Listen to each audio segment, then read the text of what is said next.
Shalom. This is Hidden Holy Lands in America, Part 9.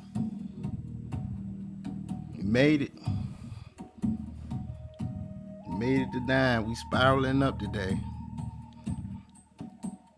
We talking land of ooze. That ooze.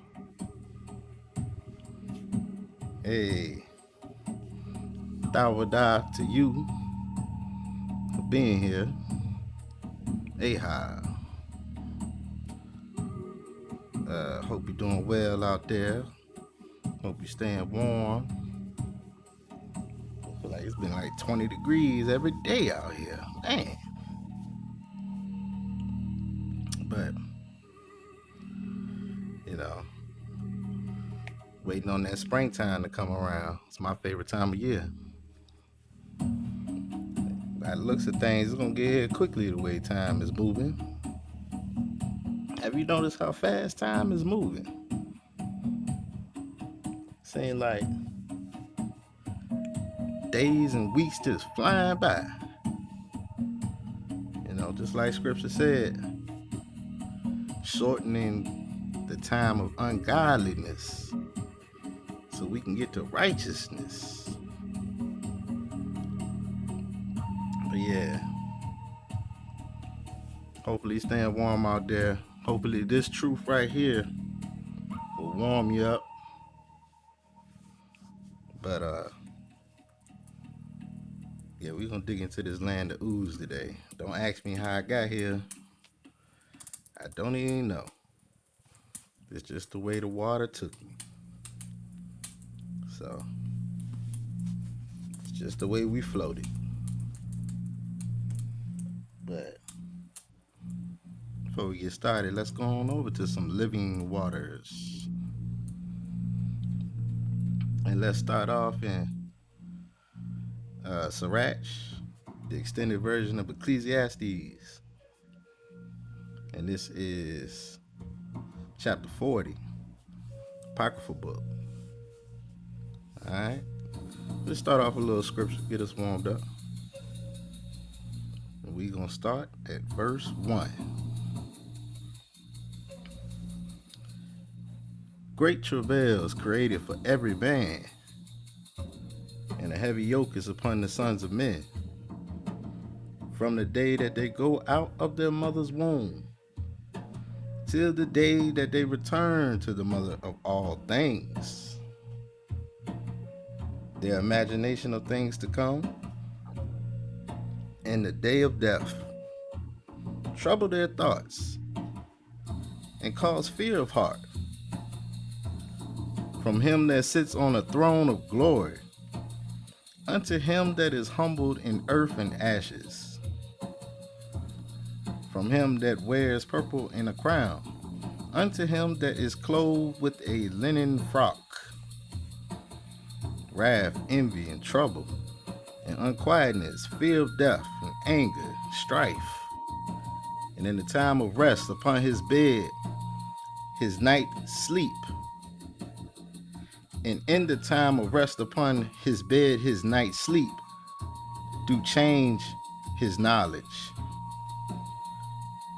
A little of nothing is his rest, and afterward he is in his sleep, as in the day of keeping watch, troubled in the vision of his heart, as if he were escaped out of a battle. When all is safe, he awakens and marvels that the fear was nothing. Such things happen unto all flesh, both man and beast, and that is sevenfold more upon sinners. Death and bloodshed, strife and sword, calamities, famine, tribulation, and the scourge. These things are created for the wicked, and for their sakes came the flood. All the things that are of the earth shall turn to the earth again, and that which is of waters returns into the sea. All bribery and injustice shall be blotted out, but true dealing shall endure forever. The goods of the unjust shall be dried up like a river, and shall vanish with noise like a great thunder and rain. While he opens his hand, he shall rejoice. So shall transgressors come to naught. The children of the wicked shall not bring forth many branches, but are as unclean roots upon a hard rock. The weed growing upon every water and bank of a river shall be pulled up before all grass. Bountifulness is as a most fruitful garden, and mercifulness endures forever. To labor and to be content with that a man has is a sweet life, but he that finds a treasure is above them both. He that finds a treasure is above them both. Children in the building of a city continue a man's name, but a blameless woman is counted above them both. Wine and music rejoice the heart, but the love of wisdom is above them both. That love of wisdom is above them both. The pipe and the psaltery make sweet melody, but a pleasant tongue is above them both. Your eye desires favor and beauty, but more than both, grain while it is green. A friend and companion never meet amiss, but above both is a woman with her man. Brethren and help are against time of trouble, but alms shall deliver more than them both. Gold and silver make the foot stand sure, but counsel is esteemed above them both. Riches and strength lift up the heart, but the fear of HAWAH is above them both. There is no want in fear of HAWAH, and it needs not to seek help. The fear of HAWAH is a fruitful garden and covers him above all glory. My son, lead not a beggar's life, for better it is to die than to beg. The life of him that depends on another man's table is not to be counted for a life, for he pollutes himself with other men's meat. But a wise man, well nurtured, will beware thereof. Begging is sweet in the mouth of the shameless, but in his belly there shall burn a fire. All praises to HAWAH. All praises to HAWAH. I just wanted to start to put that on your mind as we get things rolling, because we got a journey to go. Today, what we talking about? Yeah, let's go and get this out the way. Fair use.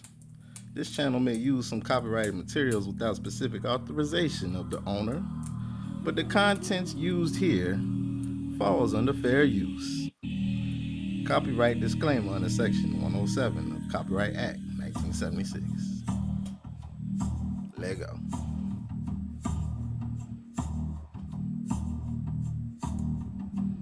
Then we're going to get things rolling with a little video real quick, just to get started. Let's go.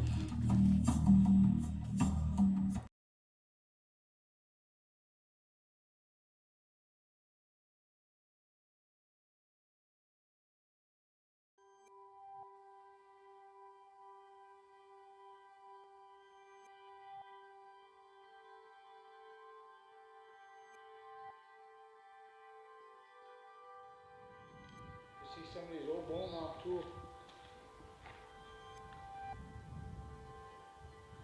So that was used as a tool? Bone off, yeah, tool. Okay. Bone off. There's some skinny ones over there too. Yeah, so like I said, the sun moves down. Standing here most of the day, nothing happened, and camera kept freezing up. About 3 or 4 in the afternoon, they cast a shadow off of this rock right here. And the shadow hits along here. And it goes all along this way. They'll come off where that line's coming up. It happens on the first day of winter, so the twins better be feeling it. On that backbone today. First day of winter, first day of summer.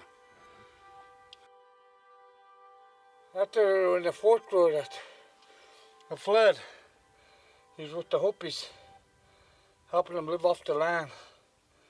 That's when one day she told the Hopis, can't go with you guys anymore. Got to go on your migration on your own. Trail gonna get hard easy. But keep the faith and keep following that blue star to the promised land. So Grandmother Spider stayed back.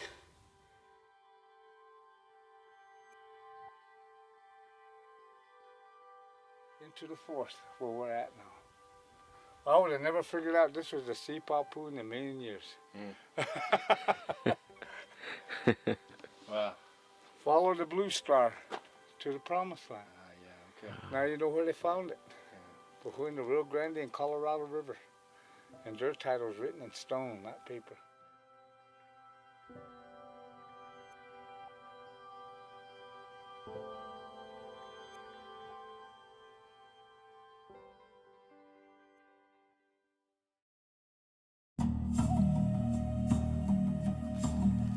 All right. Follow the blue star to the promised land. Right? There you go. We got clues, man. Got all type of clues. Okay, hold on.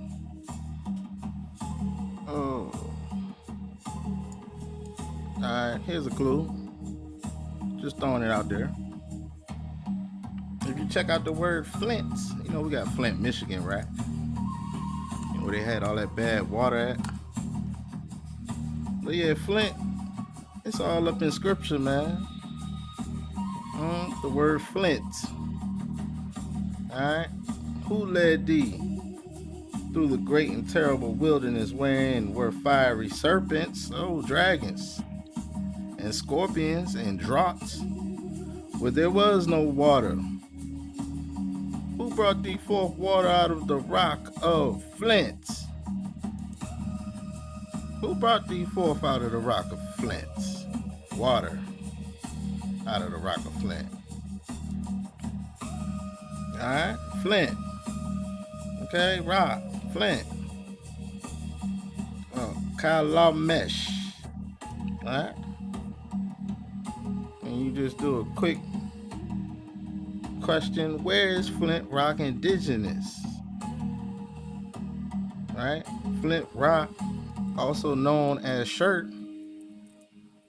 is found in many parts of the world, but it is particularly abundant in sedimentary rock formations such as chalk and limestone. Notable sources include Flint Ridge in Ohio, which was historically significant for Native Americans who quarried it for tools and trade. So they trying to give you a hint, right? They say it's in many parts of the world, but it's really abundant in the rock formations. And the first place they take you to is Ohio. Talking about them Native Americans, huh? Them real Native Americans. But yes, we landed in the land of Uz. I don't even know how. But that's what we're talking about today. Alright, the land of Uz is a location mentioned in the Hebrew Bible, most prominently in the book of Job, which begins, there was a man in the land of Uz whose name was Job. Alright, the name Uz is used most often to refer to Uz, son of Aram. Okay, son of Aram. Let's go and look that up. Let me see. Yeah. Alright, Aram, son of Shem. Right? Okay. Shem. Aram. Right? So, that's Uz. Right there. Okay. Son of Aram, son of Shem. Alright.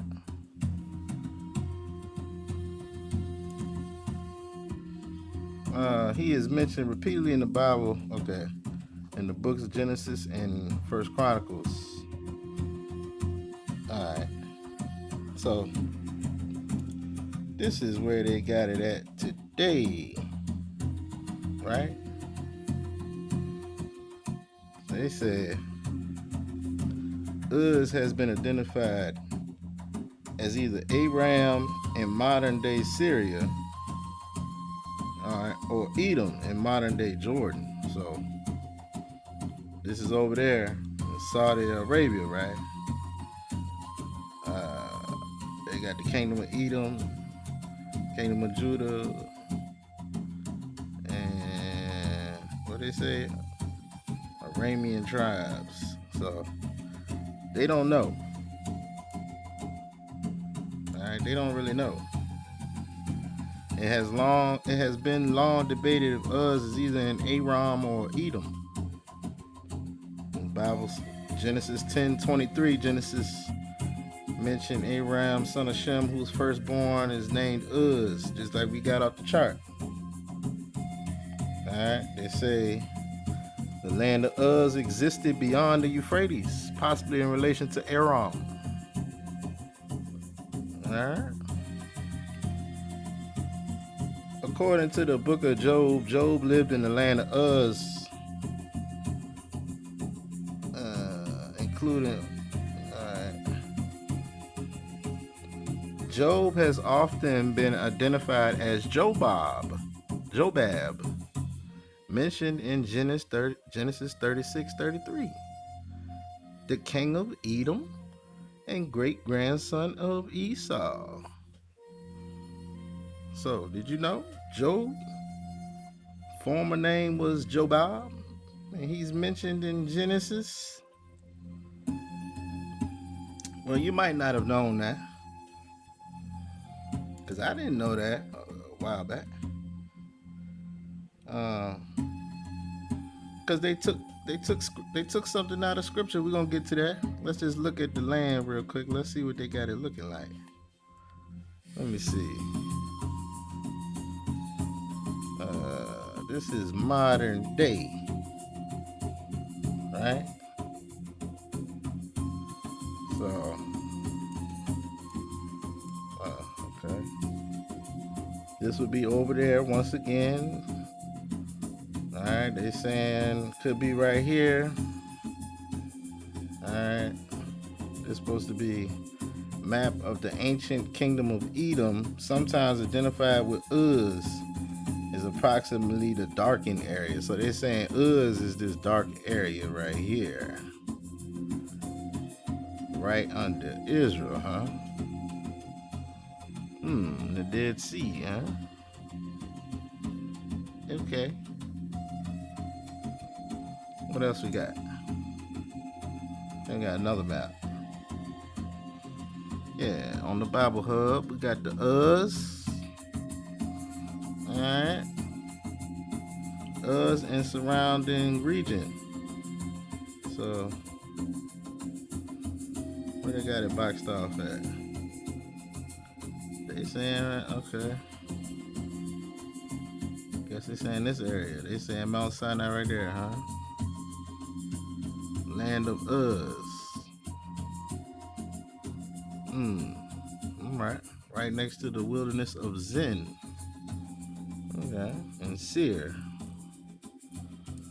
Alright. What they saying about it? All right, we got that Job 1:1. Uh, Job 9:3. God will not withdraw his angel to help his ahab stoop under him. He stirs up the sea with his power. By his understanding, he strikes through Rahab. Jeremiah 25. And all the mixed people and all the kings of the land of Uz, the cup shall pass through to you also. You shall be drunken. Make yourself naked. So, all right. In the Septuagint, they call it Ausitis. And when we read about it in the Sefer, it's called Uts. U-T-S. Uts. Alright. So it's spelled differently. Also got Ausis and Ausitis. Alright. The home of the patriarch Job, daughter of Edom, that dwelleth in the land of Uz. The land of Uz was no doubt the pasturing ground inhabited by one of the tribes of that name, if indeed there be more than one tribe intended. The following are the determining data occurring in the book of Job. All right, now they're going into the book of Job. All right, cool. We just trying to get a little feel for it. Let's see. Now these are the modern places. All right. Well, we know these places don't fit. We already know from part 8, Arabia, but from all the parts that everything's over here, right? So we know it's over here. All right. But just to back it up, I got the robot here willing to testify. And let's see what the robot got to say. The best candidate for us in the Southwest, North Arizona. This would be the best candidate. Northern Arizona or Northwestern New Mexico. You got the San Francisco Peaks, Little Colorado Basin, Chaco, Jemez Corridor. This zone fits more of Uz's biblical requirements simultaneously than other Southwest regions. So they done narrowed it down to the Northern Arizona, Northwestern New Mexico. All right. Core biblical requirements from Job and Lamentations. Uz must be outside Israel, but known to the Most High. A borderland, not a core empire. Pastoral land, trade adjacent, prone to fire, ash, and upheaval. Subject to violent winds. A place of counsel, elders, wisdom, discourse. Near peoples, later identified with Edom, Taman, and the desert clans. Why northern Arizona and northwest New Mexico fits the best? First, you got the ash and fire from heaven. All right, got a little picture of some volcano ash, right? All right, got some regions where volcano has been. All right, lava domes, ash flow. All right, Sunset Crater, which is the cover of this video. That's Sunset Crater. It erupted in 1085 AD. Massive ash fell. Ash layers spread across grazing land. Oral traditions preserve fire falling from the sky.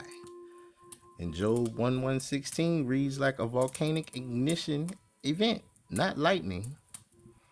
All right. Job sits in ashes because ashes were everywhere. All right. Then you had wind catastrophes. This region produces straight line winds, dust storms, sudden vortex systems. Job's children died from a great wind striking a house. That's Job 1:19. And we're going to get a quick little video on Job. If you don't know about Job, I got a little animated video to catch you up on Job real quick. But this is classic high desert plateau behavior, not Arabia, not the modern Arabia. Pastoral and trade economy, Job's wealth. He had plenty of sheep, oxen, and camels. A symbol of caravan trade, not necessarily local fauna. Regional match, open high grasslands for grazing. Proximity to the Chaco trade route roads. Obsidian and turquoise networks, long distance exchange. All right, Mesoamerica to the Rockies. Uz is not urban, it's wealthy because it sits near trade arteries. All right, you got a council culture match. All right, because remember, Uz means council, right? The land of council. All right, and this is ancient. All right, we got this too. Look at that. And Job 29 describes elders seated, princes silent, wisdom based authority, public deliberation. So, northern Arizona and northwest New Mexico, you got Kiva based governance, you got elder councils, you got non monarchical authority, you got wisdom that's greater than lineage. That is Oz culture, not Israelite kingship. The borderland identity. Uz is near Edom, near desert peoples, a liminal zone between worlds. This region is between desert and high plateau, between Mesoamerica and plains, between agricultural and nomadic systems. Uz is a threshold land. This region functions as one. All right, why the other southeast regions fall short? Well, you got the Sonoran Desert over there, right? That's southern Arizona, but it's too hot. It's too low. They got limited ash zones and less council infrastructure. You got the Great Basin in Utah, Nevada, but it's sparse trade, less pastoral richness, and fewer catastrophic fire traditions. Southern New Mexico, Texas, flatter. There's less volcanic activity. All right. Only northern Arizona, northern Arizona and northwest New Mexico check all the boxes.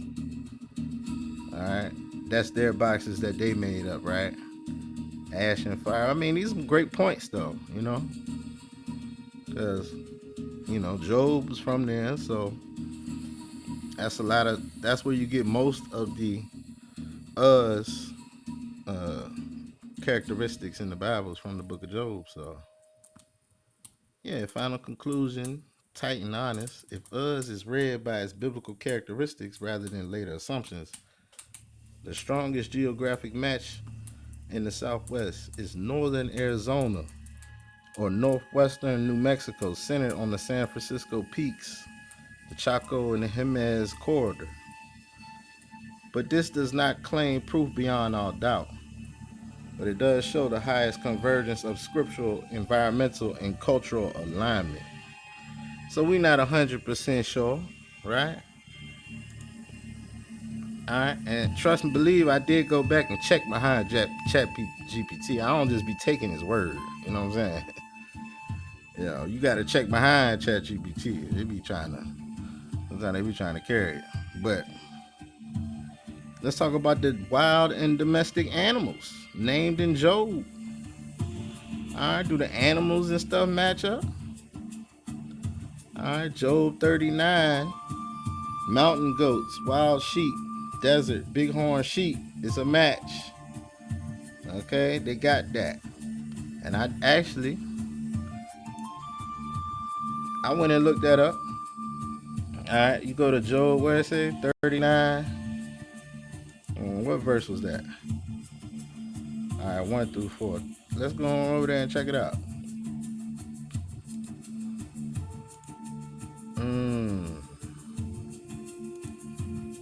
Job 39.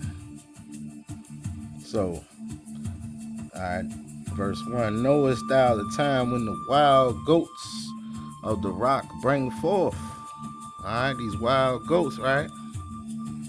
You click on it on the Strong Concordance, and you get ibex, a climbing wild goat, an ibex, right? So I had to go look that up, all right? Uh, and yeah, they tried to carry it about the goats, right? They tried to say they was everywhere, all right? Them ibexes, but yeah, they got them on. I'm pretty sure they took them from here over there, right? Hold on, let's go back. Let's go back. All right, then you got the wild donkey in verse 5. Another check mark, historic onager equivalent, wild burrow, right? So they calling it an onager. All right, that's verse 5. Who have sent out the wild donkey? All right, when you click on that, it's going to give you per or para, which is an onager, a wild donkey, running wild, an onager, right? So I did check out the onager too. All right, that's what they look like. All right, these are wild Asiatic donkey of the desert. So now they calling these Asiatic, but we know, all right, from part one, that this is Asia Major, man. This is the East. So what they do here is they talk in code. All right, this is known as the Asiatic wild donkey. All right, so they saying widespread across Asia, but we in Asia, man. It resembles a donkey, but is larger, stronger, and more elegant in build. So it's elegant. Yeah, they look elegant. All right. Let me see what they said about it.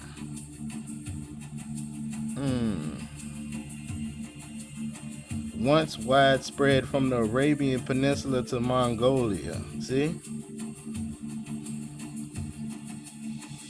All right. Where's the origin at? Where they got the origin at? It said something I want to get off of here. What did it say? Alright, reddish brown in the summer and pale beige in the winter. So they change colors a little bit, huh? Hey, that's cool.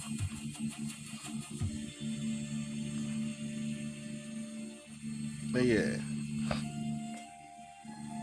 this shows you how they try to throw you off, right? And say everything came from Asia, Africa, or Europe. When we know this is the old world.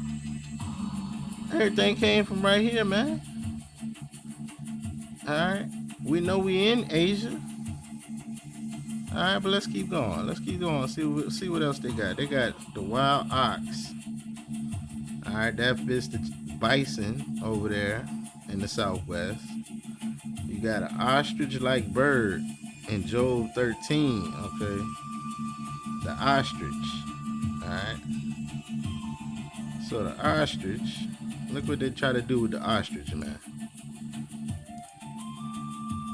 I said, are there any native ostriches in the United States, USA? Alright, the topic is interesting for bird lovers. Okay.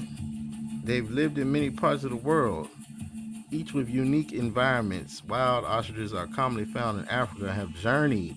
They journeyed, huh? To Asia and Arabia. Oh, that's where we at.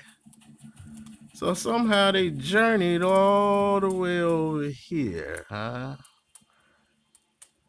Their existence in the USA is less known. You see how they're carrying it? Look. Alright. But I'm sure we can find, if I really digged into this, I'm sure I could find something that they can't dispute. But they've tried to cover the tracks on a lot of this stuff, man. You know? All right, they can't fly the ostriches. Uh, but yeah, man. But then they said on here, where else did they say that?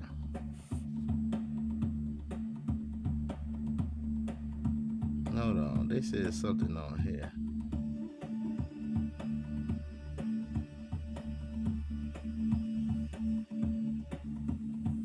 Didn't they say something about the fossils or something on here? Oh, I'm gonna find it. They also lived in parts of Asia and Arabian Peninsula. Alright, hold on. Asia and Arabia.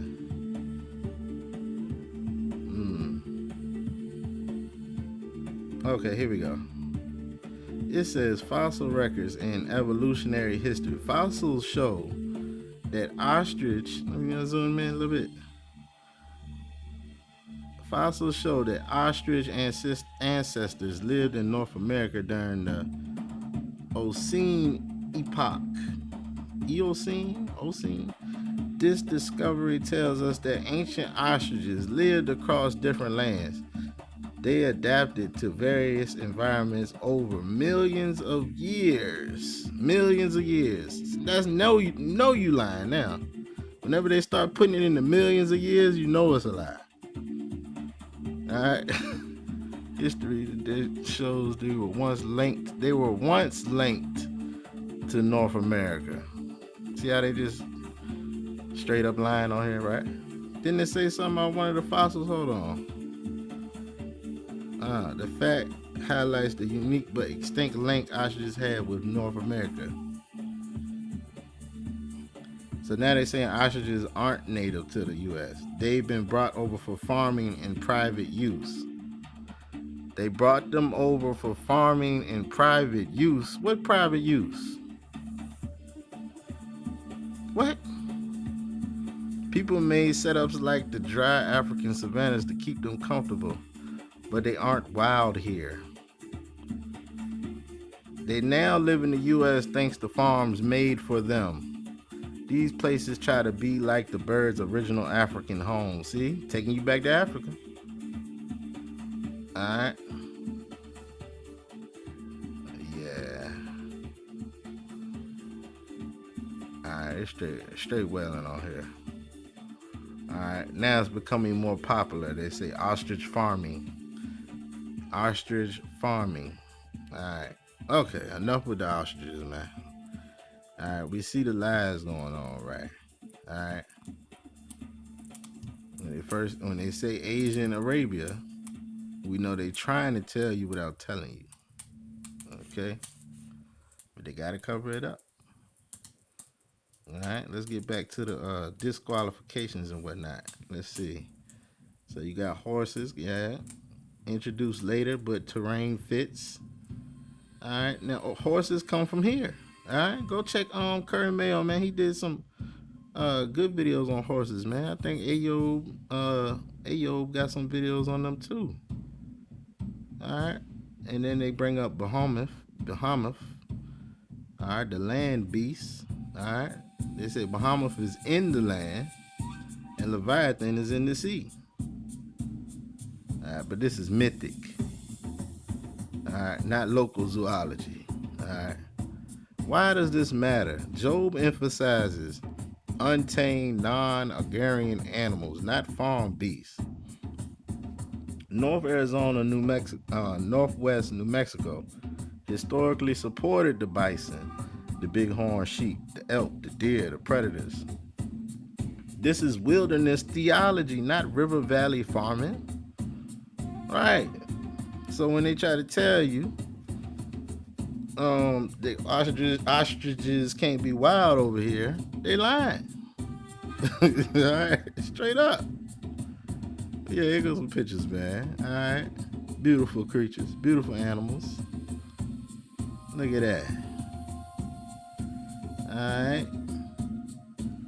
Predators and fear language in Job. Job frequently references lions, young lions, hunters, watchers in the night, the roaring of the lion. The teeth of the young lions are broken. Alright. Southwest match. They got mountain lions.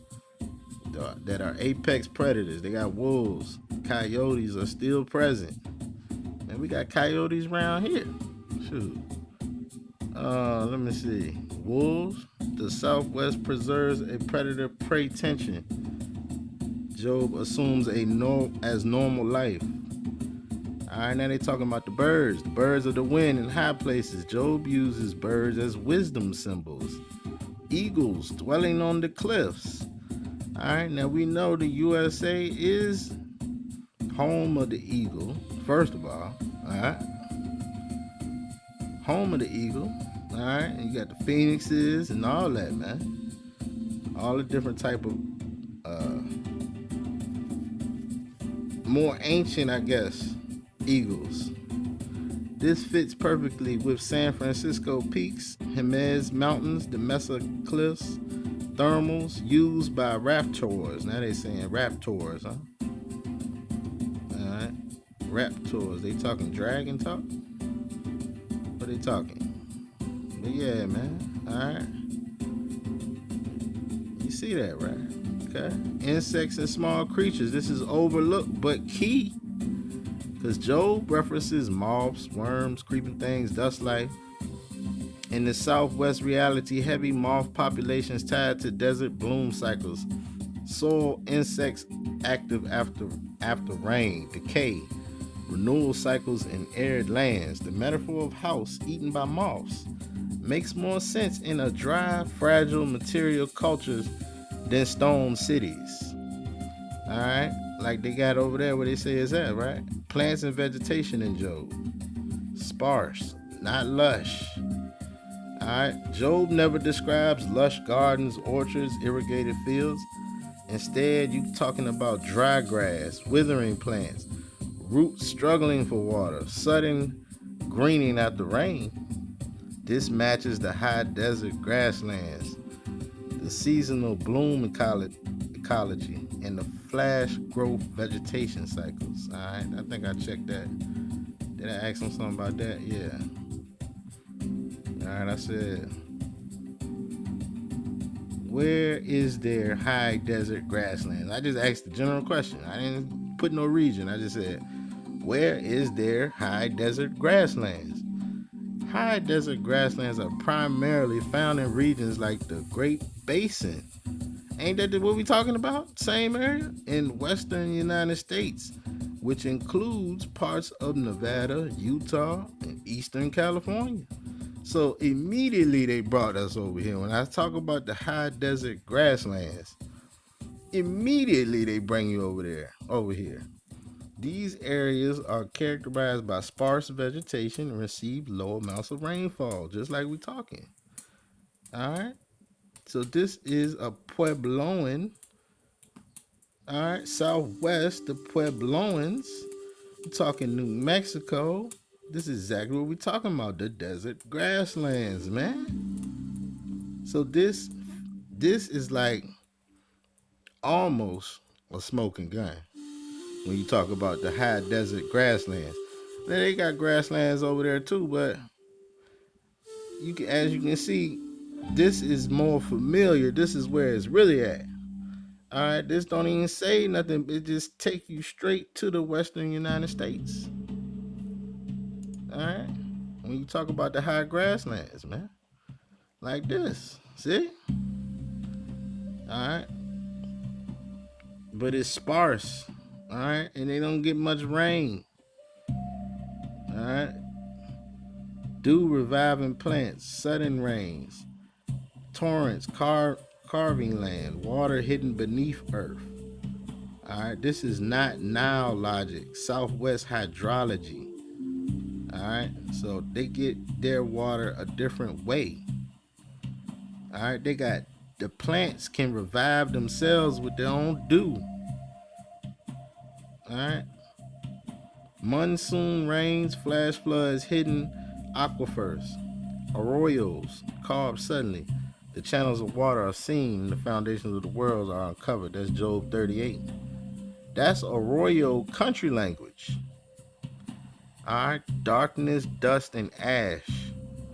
So Job uses dust repeatedly, ashes as a physical condition. darkness not tied to night alone. This aligns with volcanic ash soils, dust storms, sky darkening events. All right, now look at that. All right, look at all that ash, man. Absence matters too. What Job does not mention are palm groves, date harvest, river irrigation, maritime life, and dense forests. So those absences quietly exclude the modern Egypt, the Mesopotamia, and the coastal Levant. But it does not exclude northern Arizona or northwest New Mexico. Synthesis, ecology as theology. Job's world is harsh but alive, rich but unstable, ordered yet untamable, watched by HAWAH but not domesticated. That is high desert plateau theology, not empire land. So their final answer was yes, the plants, the animals, the insects, the predators, hydrology, and ecological rhythms in Job align remarkably well with northern Arizona, northwestern New Mexico. All right. This doesn't prove a modern map label, but it does show that Job's world description fits the environment naturally without forcing it. Because over there, in modern day, they trying to force everything, man. All right. The mimicry. All right. And we got one last one. Let's see. What strengthens the case beyond general wilderness? All right. Human inhabited volcano ash and the pastoral land. This is the biggest one. All right. Because Job lives in ashes. All right. Here we go. Same thing again, right? The high. All right. This combo is rare globally and fits Job exactly. So the combination of all these things being in this region makes it pretty much, when you put them all together, that's the smoking gun. You know what I'm saying? That's the evidence without a doubt. Because this is where it happened at, man. High elevation desert with monsoon torrents. Job's water language is very specific. Sudden channels, torrents from nowhere, foundations exposed, water hidden in the earth. I think we pretty much got all this. Think we can move on. Alright, let me see. Hold on, we ain't talk about this. Non-monarchical wisdom governance. Alright, this one is subtle, but powerful. Job is not a king by conquest, rules by reputation, justice, wisdom. Sits among the elders, not on the throne. All right, the governance model is rare. The Puebloan Plateau Council System. So they had a council system, the Puebloans, all right? Just like the councils of Job.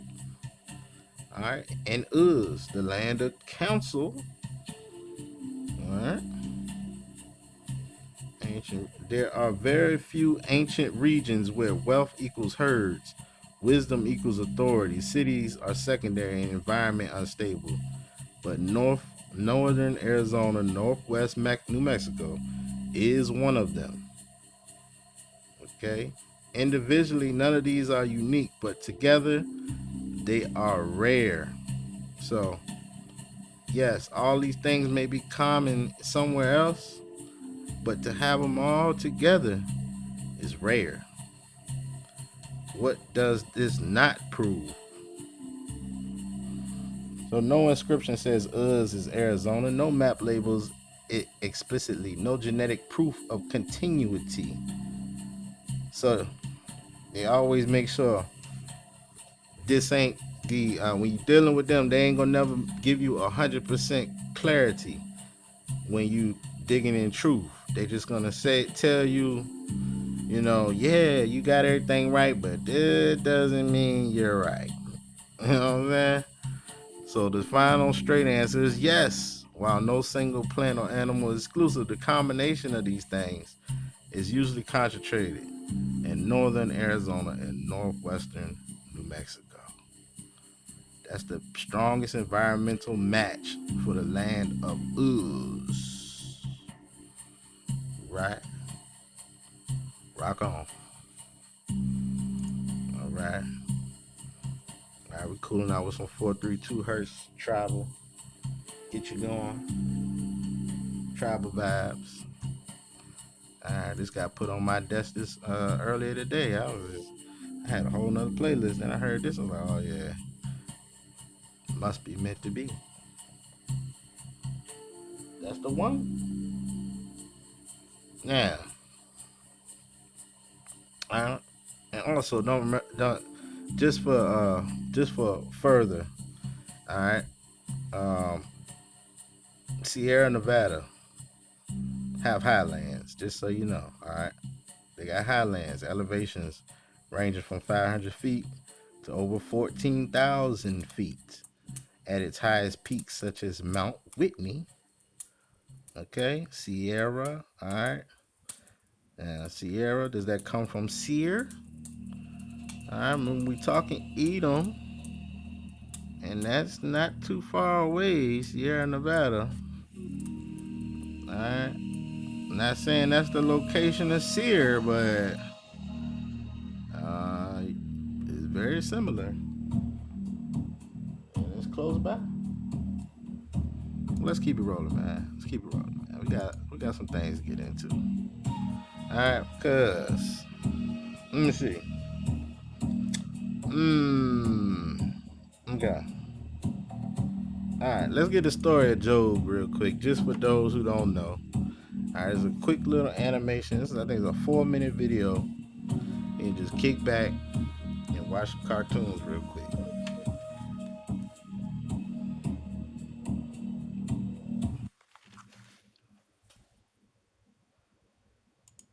In a land called Uz, there lived a man named Job.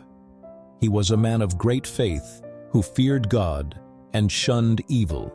Job was blessed with a large family, immense wealth, and great respect among his people. His life was a testament to his unwavering devotion to God. Job's life seemed perfect. He had 7 sons and 3 daughters, thousands of livestock, and many servants. He was the greatest man among all the people of the East. One day, God summoned his angels, and Satan came from roaming the earth. Have you considered my servant Job? There is no one on earth like him, blameless and upright, a man who fears God and shuns evil. Satan replied, "Does Job fear God for nothing? Haven't you placed a hedge around him and his household and everything he has? You have blessed the work of his hands, so that his flocks and herds are spread throughout the land. But now stretch out your hand and strike everything he has, and he will surely curse you to your face." Very well. Everything he has is in your power, but on the man himself, do not lay a finger. In a single day, Job's world was shattered. First, the Sabeans attacked and carried off his oxen and donkeys, killing his servants. Then, fire from the sky burned up the sheep and the servants watching them. Next, the Chaldeans formed raiding parties and stole his camels, killing more servants. Finally, a great wind collapsed the house where his children were feasting, killing them all. Despite his immense grief, Job did not sin by charging God with wrongdoing. His faith remained unshaken, even in the face of overwhelming loss. Are you still maintaining your integrity? Curse God and die. You are talking like a foolish woman. Shall we accept good from God and not trouble? Job's friends, Eliphaz, Bildad, and Zophar, came to comfort him. They sat with him in silence for 7 days and 7 nights, overwhelmed by the sight of his suffering. Eliphaz, the first to speak, suggested that Job's suffering must be a result of his own sin. Job defended his innocence, insisting that he had done nothing to deserve such suffering.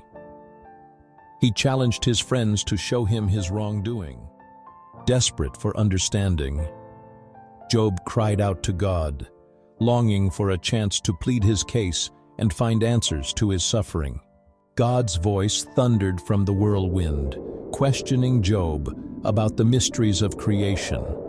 God revealed his immense power and wisdom far beyond human understanding. Job realized the greatness and wisdom of God, far beyond his comprehension. He repented for questioning God's ways, acknowledging his limited understanding. The Lord blessed the latter part of Job's life more than the former part. He had 14,000 sheep, 6,000 camels, 1,000 yoke of oxen, and 1,000 donkeys, and he also had 7 sons and 3 daughters. Nowhere in all the land were there found women as beautiful as Job's daughters. The story of Job teaches us about faith, perseverance, and the mystery of God's wisdom. Through his suffering and restoration, Job's faith remained steadfast, reminding us that even in our darkest times, we are never alone. Please share, like, and comment to our channel. Thank you.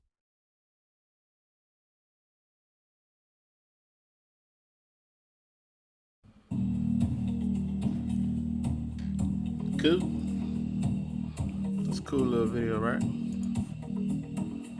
Get you in and out on the book of Job. But yeah, just about every version of the book of Job ends like this. Job chapter 42 verse 17. So at the very end of the book of Job, it just says Job, and so Job died, an old man and full of years. Alright. Now there's plenty of different versions. They all say the same thing, but some a little different, you know. However, once again, when you get to the Septuagint, now we got a whole paragraph that's only in the Septuagint. Well, now once you find out stuff like this, you gotta look into it a little bit. Alright, because this got redacted, so they say, taken out. So let's read it. Alright, Job 42:17. So most versions stop right here. They say, and Job died an old man and full of days. Alright, but all the rest of this got taken out. And this reads, it is written that he will rise again with those whom the Most High raises up. So they're not letting us know that he's going to rise again, huh? All right. With those whom the Most High raises up. All right. We talking about everybody getting raised up at the end? Because it seems to me that everybody coming back.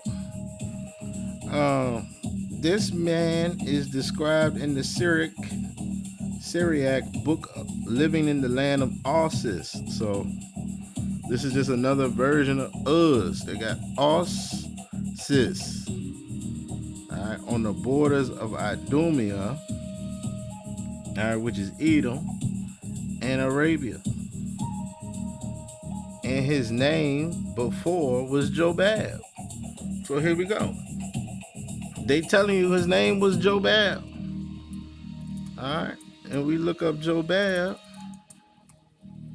Let's see where he at. Is it going to pop back up? Of course not. All right. We got to go get it again. Let's see. All right. Let's see. I just had it up.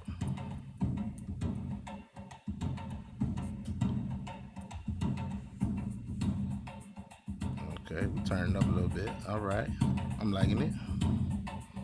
So, Jobab, okay? There's 2 different Jobabs.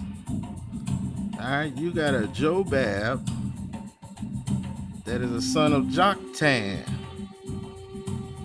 All Alright, but that's not the Jobab we're talking about. Alright, now he's not on this chart. But you do got Zerah, his father, son of Ruel, son of Esau, the Edomite. Alright, because it says, let's get it back. Alright. Having taken an Arabian wife. So Job had an Arabian wife.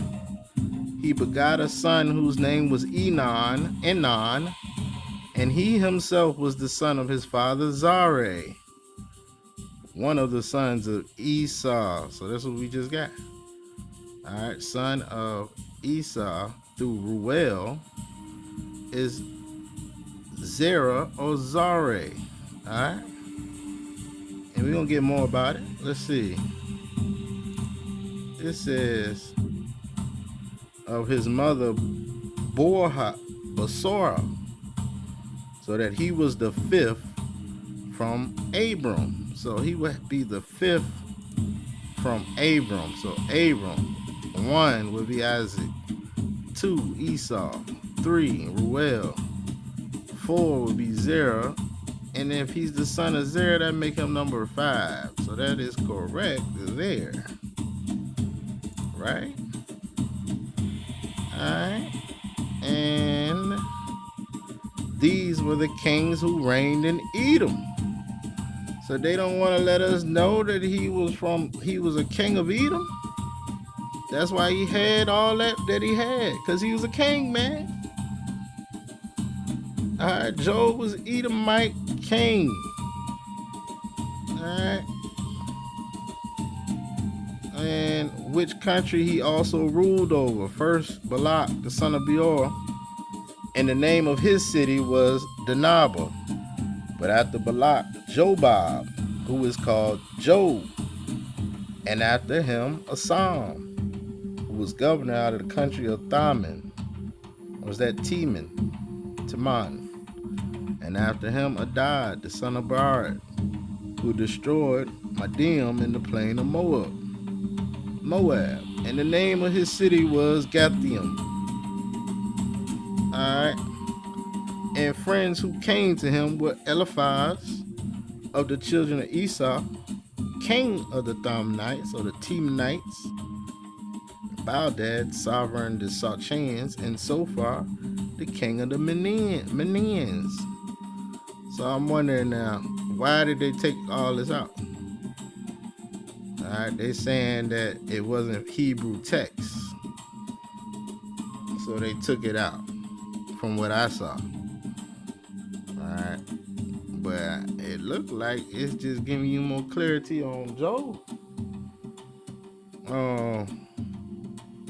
When we go to, let's see, where he at? Let's just search him. Jobab. Hold on. Jobab. All right. So I told you it's 2 Jobabs. The first one pops up first. That's the son of Joktan. All right, because his brothers is Ophir and Havilah. So this is Joktan, sons of Joktan. When you get to Genesis 36, all right, you got Jobab, son of Zerah of Basra. All right, and Jobab died and Cush on the land of Teman. So this is the same Zerah. All right, so this is Job right here in Genesis. All right, these are the kings that reigned in the land of Edom before there reigned any king over the children of Israel. Before the children of Israel had a king, they were kings in the land that reigned in the land of Edom. And one of them was Jobab, aka Job, the 5th from the line of Abram. All right.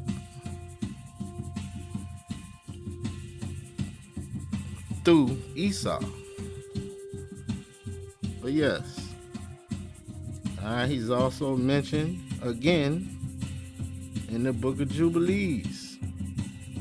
Same thing. Alright, Jubilees 38. Alright, you got Balak, son of Beor, reigned in Edom, and the name of his city was Dinaba. And Balak died, and Jobab, the son of Zerah of Basra, reigned in his stead. So this is another one telling you Jobab, which is what we got is the same as Job. Alright? Now why would they take that out, man? They don't want to tell you about Job? Alright? The Edomites can't have a great one or something? What's going on? Job was a great Edomite. We got a whole book about him, man. Alright? It's a good story. We give him credit when credit is due. You know, he might be the only great one they ever had. Might as well give him a book, man. But they don't want to let you know. Alright? They don't want to let you know. Now, we go back to Genesis, right? Hold on, let's get it from here. Alright. Let's get back to Genesis 36 real quick. I think it's in 36. Yeah. So. Alright, now we're talking about Esau's descendants. Alright. So, and thus dwelt Esau in Mount Seir. Esau is Edom. Alright. So, and these are the generations of Edomites. Esau. So he occupied the land of Mount Seir, but they took over Seir. Alright, because Seir, look it up. First time you mentioned Seir is Genesis 14, and the Horites in their Mount Seir. So the Horites was there. Alright? And who are the Horites? Okay? Cave dwellers or troglodytes. Alright? A troglodyte. And they're calling them Aboriginal Adumians. Alright? So they were in the caves first. These troglodytes. These Horites. Now, what is a troglodyte? If you don't know, well, a troglodyte, let's see, is aka a wild man. Alright, a caveman, the Flintstone.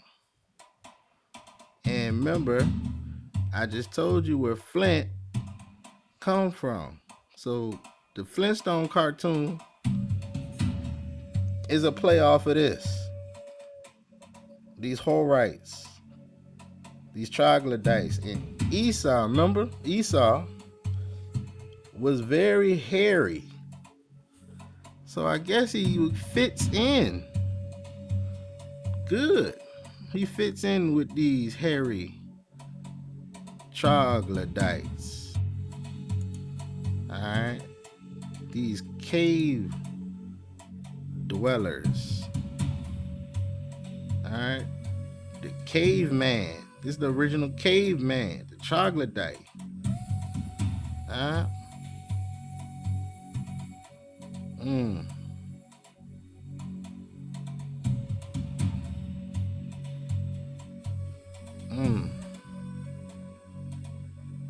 Yeah. From about 1000 to 1300.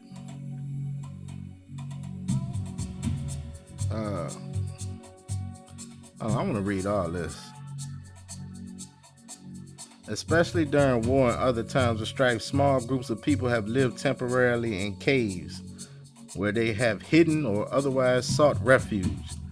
They also use caves for clandestine or other special purposes while living elsewhere.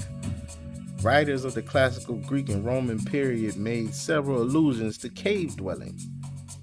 Tribes in different parts of the world, such as the troglodytes, perhaps fleeing the violence of ancient Romans, people left the Dead Sea Scrolls in 11 caves near Qumran, they say, in what is now the area of West Bank managed by Qumran National Park.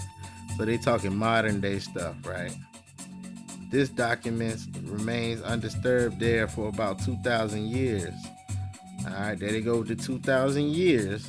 All right, until the discovery in the 1940s and 50s. There's a lot going on in the 40s and 50s, man. All right, ain't that when they set up the state of Israel in the 1940s? The fake state of Israel? From about 1,000 to 1,300, some Pueblo people lived in villages. So then, see how they just jumped? They just jumped all the way from modern day to Southwest United States. They just jumped all the way over here, man. See the clues they leave in here? All right, Wikipedia will leave you clues. They just jumped straight to the Pueblos living in villages that they built beneath cliffs in what is now the southwestern United States. The DeSoto Caverns and what became Alabama. All right, Alabama, so now Olibama. We just got that. Olibama was a son of, where we at? Edom, right? Oh, now it was a wife or daughter? Daughter. Olibama, right? Oh, we threw that mix already. We're gonna run it back.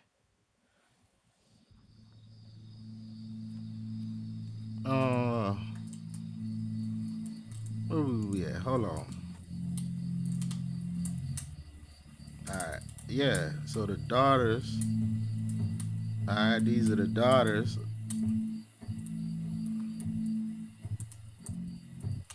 Wait, no, that was one of his wives. Okay, I'm getting it mixed up.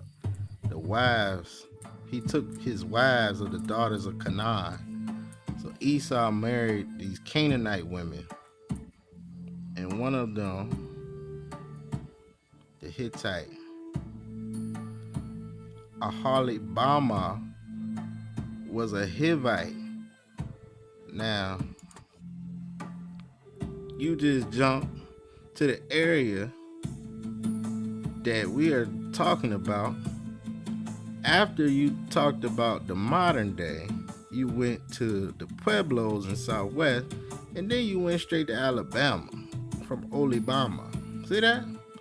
And what became Alabama in the United States were a burial ground for local tribes. The same caves became a violent speakeasy in the 1920s. The caves of St. Louis may have been a hiding place along the Underground Railroad, huh? And then they taking you to Asia. Alright, so they jumping all over the place with these cave dwellers. Alright, but they kind of snuck that in there. Alright, they couldn't forget to leave out the Pueblo people living in those, what they said again? Where is that again? Pueblo people lived in villages that they built beneath cliffs. Alright, so these cave dwellers, cavemen, Horites, who got taken over by the Edomites. Okay.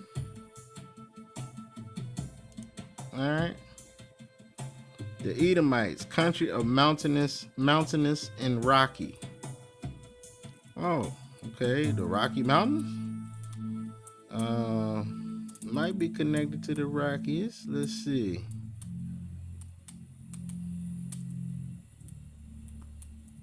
Alright, you know Edom means red, right?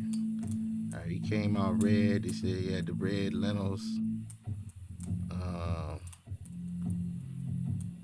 Anything in here we need to get? Alright, we ain't worried about these Edomites though. Go read Obadiah 1. Alright, they got something coming for them.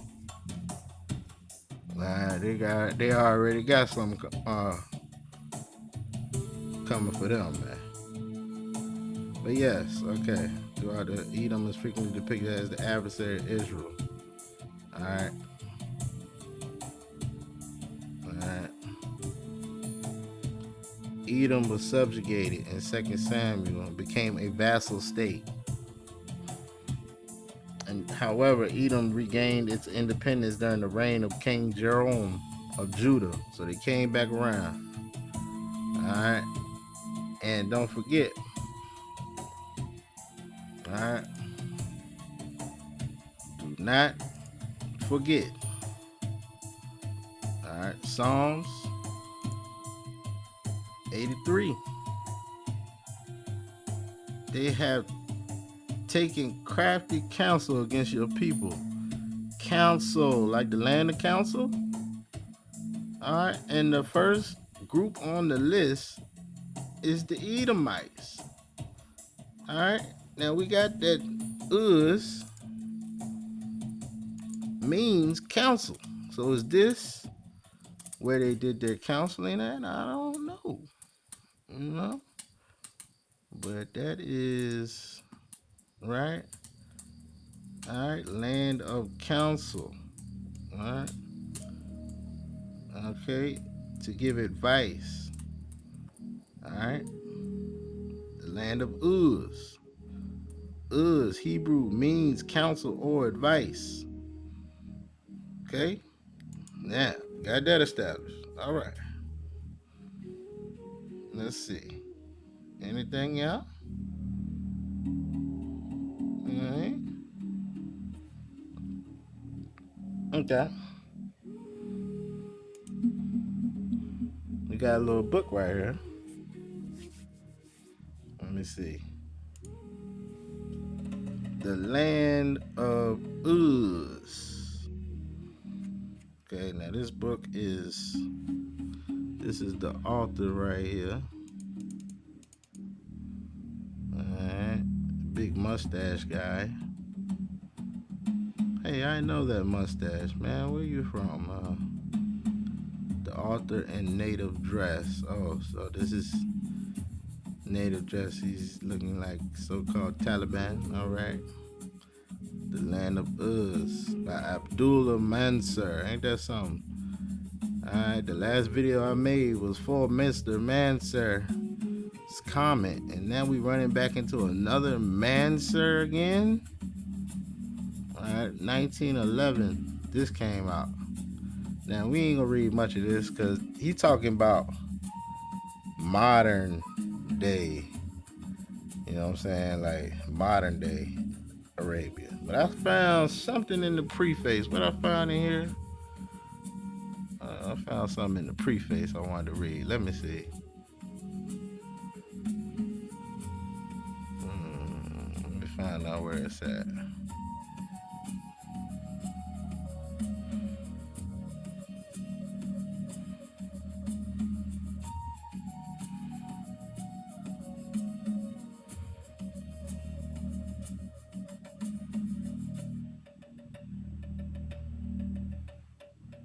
Okay, here we go.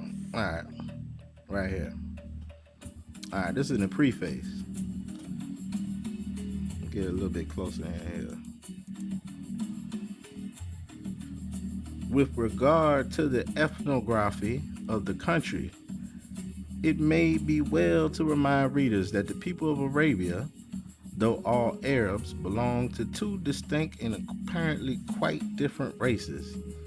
The common idea of the Arab type is derived from picture books and from travelers in Syria and Palestine who unite in representing Arabs as tall bearded men with clean-cut hawk-like faces, and as Mrs. Bent says, much clothes. These are the northern Arabs, perhaps the finest of the Semitic races. The Arabs of southern Arabia are smaller, darker, coarser featured, and nearly beardless. Their garments are so scanty that when I was a resident at Aden, chiefs coming in from distant parts of the hinterland had sometimes to be provided with clothes before coming up to the residency for their formal interview.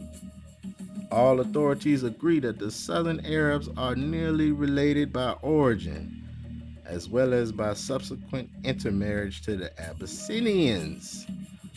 Alright, Abyssinians. Yet, strange to say, it is this Egypto-African race who are the original impure Arabs. Oh, see, now they had to call it African, right?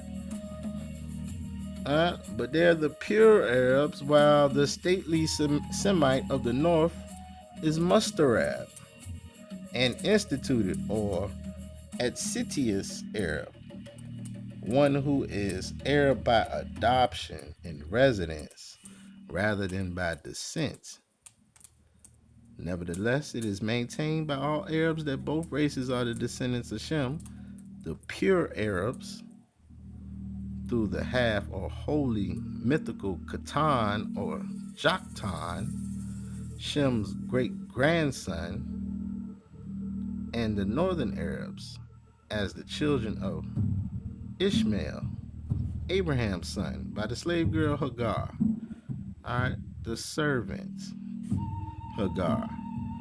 Even modern ethnographers apparently consider that there really was a common stock existing far way back, perhaps long before the Sabaean kingdom, from which both races are descended. Alright, so you got the fakeries running around today. These are the Mustarabs, alright? But then they called the other ones Egypto-African. Wow. Alright, but this is letting you know. Alright.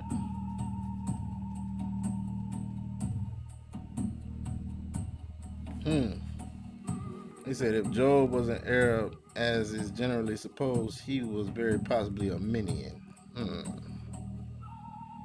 Okay. He lived, we are told, in the land of Uz, and assuming that this was actually southern Arabia, his dwelling would seem to have been pretty far to the north. Or would it? Because you talking about modern day over here, man. Alright, but we ain't going for that. Now let me see. We definitely ain't going for that. Let me see what we about to go to right quick. Oh dang, it don't even want to pop up, do it? There we go. Alright, here we go. Pause this for a quick second.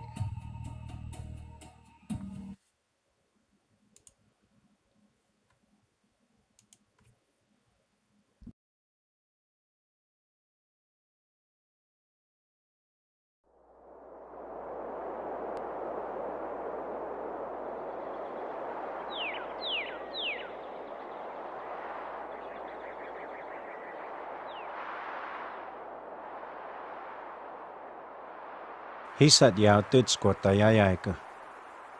Pu yao nanan evo quits opo. A long time ago, the ground trembled. A big black smoke came.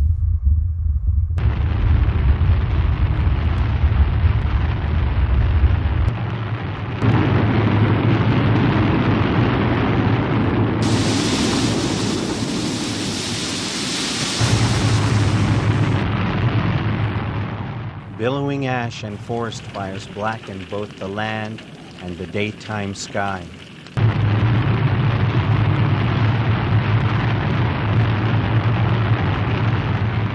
At night, the horizon glowed fiery red. A roaring fountain of fire was seen and heard several hundred miles away. The sustained noise was the loudest anyone living here had ever experienced.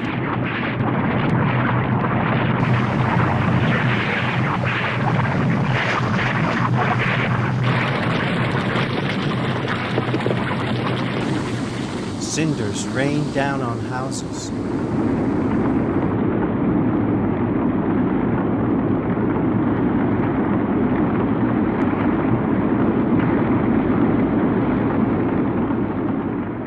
air smelled of burnt earth and sulfur.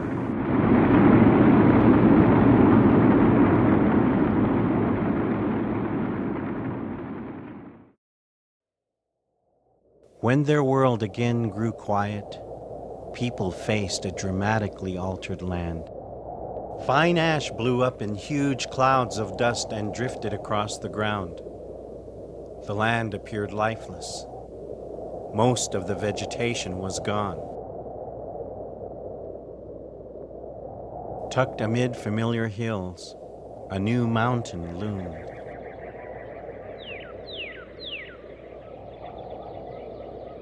Life changed.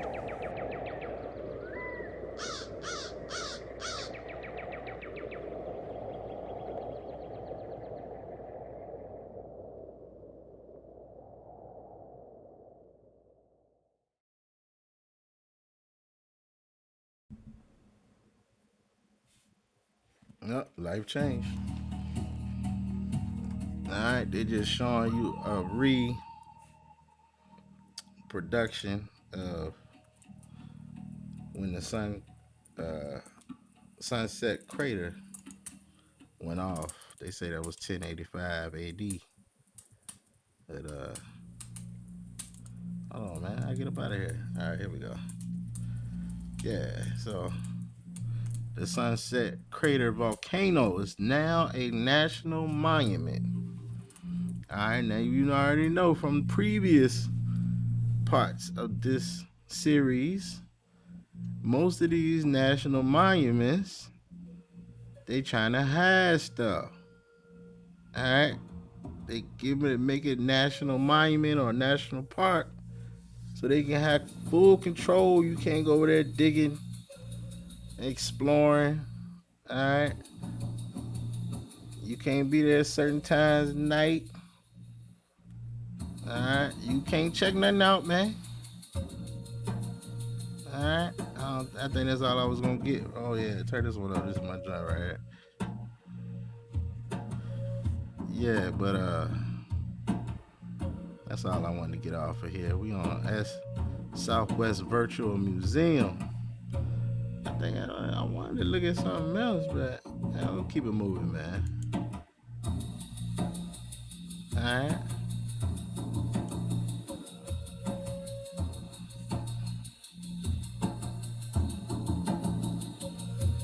So, Sunset Crater Volcano. Alright, this is what I made for the cover of this video, right? Alright, here's some history and culture. Alright, the Sunset Crater Volcano is the youngest volcano in San Francisco volcanic field. Its eruption around the year 1085 displaced area residents, buried homes, radically altered the landscape below O'Leary Peak. People who lived in the area told stories of the eruption that survived to present day. And modern day residents of this volcanic field include their descendants as well as the descendants of immigrants from around the world. This site was made into a national monument by President Herbert Hoover on May 26, 1930 to protect its geologic formations, they say. They protected it, huh? In 1990, the name was changed to Sunset Crater Volcano National Monument. Today, the monument occupies 3,040 acres and is surrounded by the Coconino National Forest. Alright, now they're gonna show you these false images talking about human history. Alright.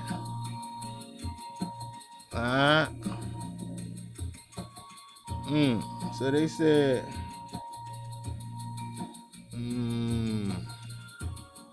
this is the Mexican. So this is what they were showing in the video. They were showing the Mexican volcano, the Paracutin, erupting in 1950, because this was very similar to the eruption that produced Sunset Crater Volcano. So this crater volcano was produced after a mass explosion. Alright. So when we get to the people, right? The people had been living in or around the volcanic hills of northern Arizona for generations before Sunset Crater volcano erupted. To the Hopi, those people are the Hasatsanom, the people who came before. In the archaeological literature, they are the Sinagua, or the ancestral Puebloan people. They were farmers living all around what is now the Flagstaff area and villages. Across the lands they tended, their homes were pit houses, dug partially into the ground. These people lived their lives in a landscape much like what we see today. Ponderosa Forest and open meadows framed by the San Francisco peaks and other ancient volcanoes. Wow.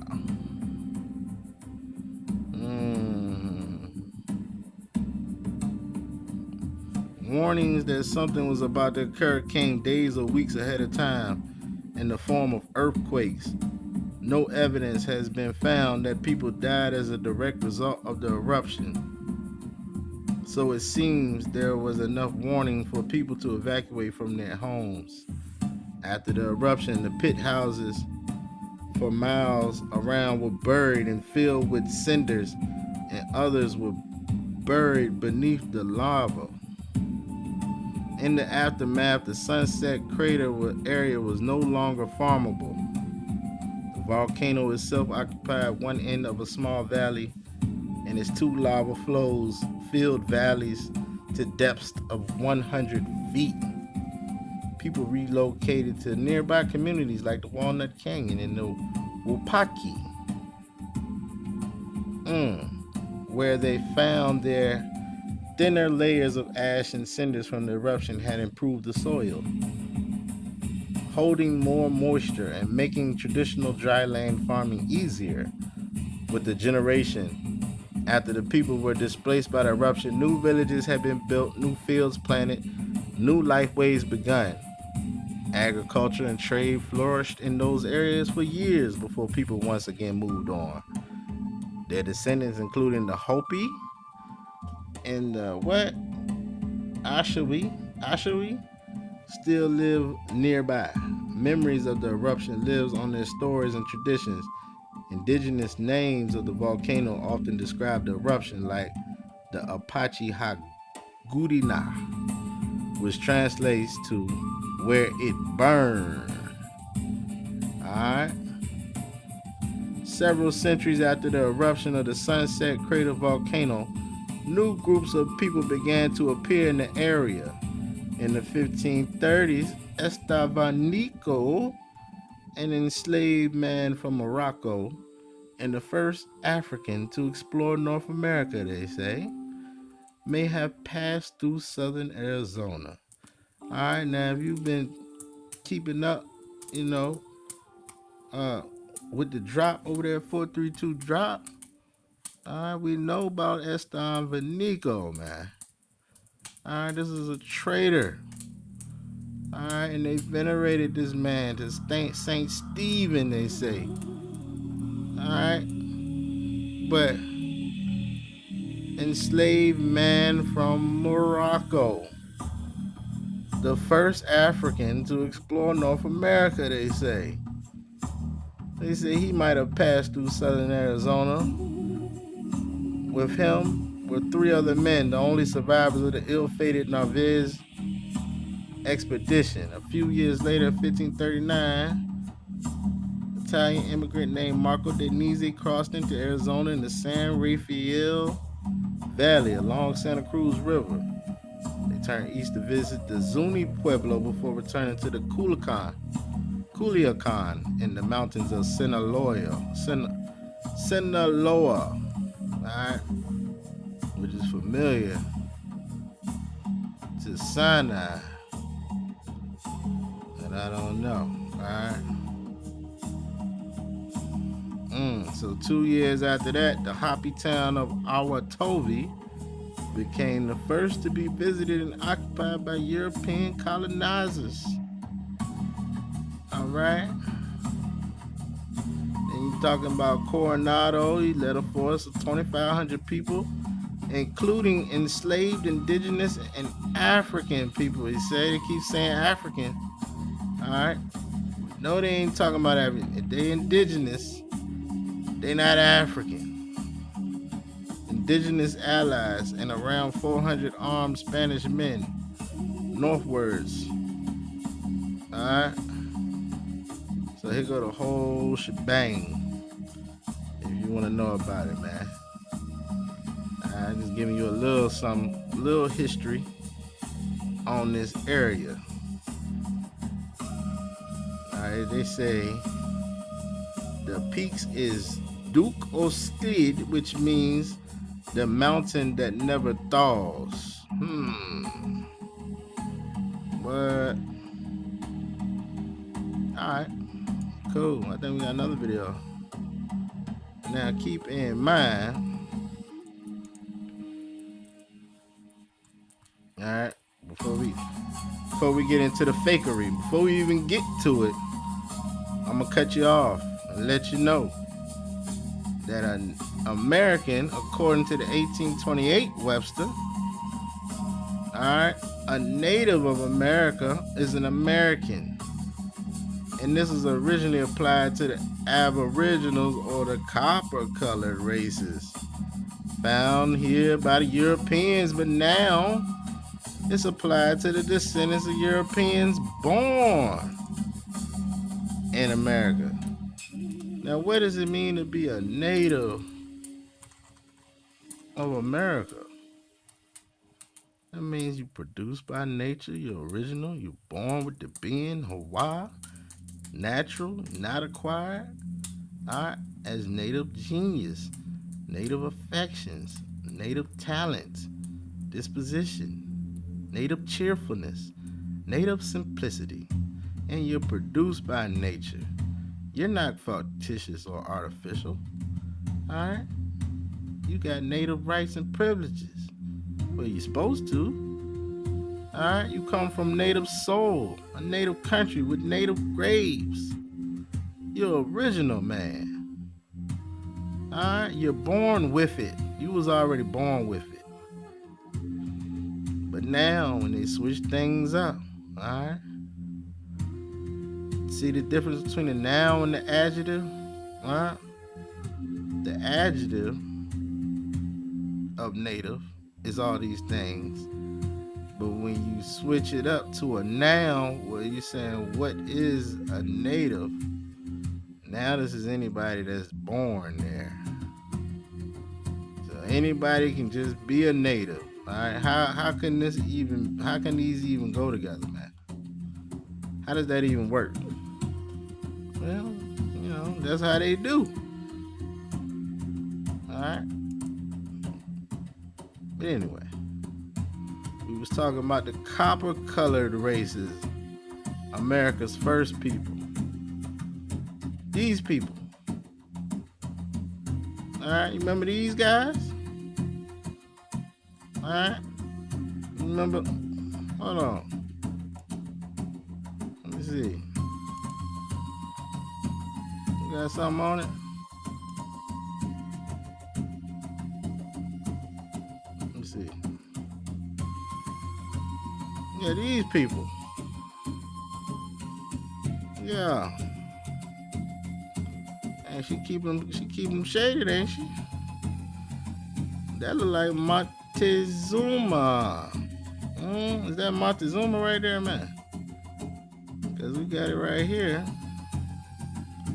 You got on the same kind of clothes. Montezuma, the Mexican ruler. With great structural buildings in the background. These ain't no teepees. These ain't no huts, man. Alright. Come on, man. You gotta put some respect on Montezuma, man. Alright. Matter of fact, let's go and switch it over here real quick. We just freestyling. Whatever comes about, man. Let's see. Let's go to Google Earth. Alright. let's look at the land. All right, now this is where Sunset Crater is right here. All right, and you see how the land is looking, right? All right, I hope this worked because last time I tried to use the Google Earth, man, it be freezing on the replay. So it's not freezing when I use it, but if it's freezing on the replay, man, I apologize, man. Ain't nothing I can really do. That's how you try to switch devices or something. I'm just looking at the land, man. As you can see, this is ash. We got a lot of redness right here. All right, this is Sunset Crater. All right, say this thing 8,000 feet, man. Let me see.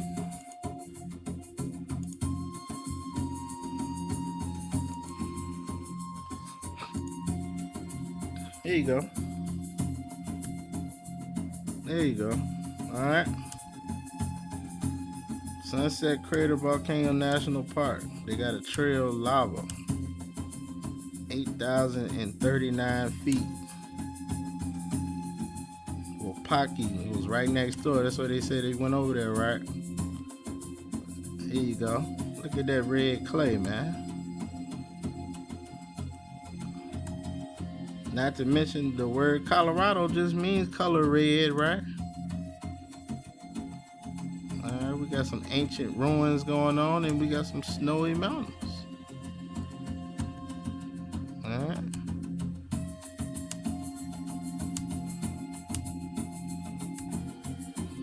But yes.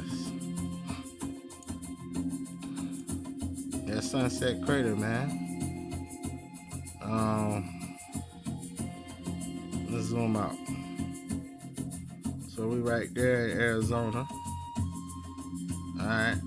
Not too far from this is, you ain't going far at all, man. You got a Montezuma Castle National Monument right there. So this ain't far at all. Alright, but they say he never lived in this castle. Alright, from what I've read. Alright, but as you can see with the Montezuma Castle, we got some cave dwelling going on, don't we? Look at this. Whole civilizations right here, man.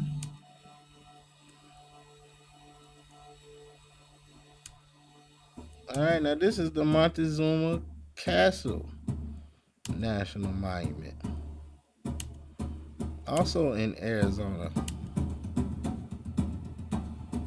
Alright, where he say he never lived at. Let me see. Alright, and then somebody just recently wrote that on there. But that stuff old, man. Them cactuses, man. Alright, we doing Google Earthing today. Alright, let's see. I hope it don't freeze though. Alright, because we're gonna jump over here. They say this is also, alright, the Jimenez Pueblo area. With them Pueblos, man. Let's look at this area. Alright. Let's get an aerial view.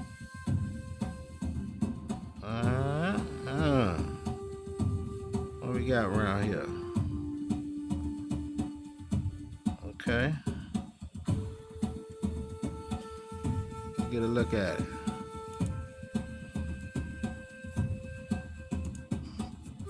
Alright, as you can see, formations all in the rocks, man. This stuff look like it's been cooked up.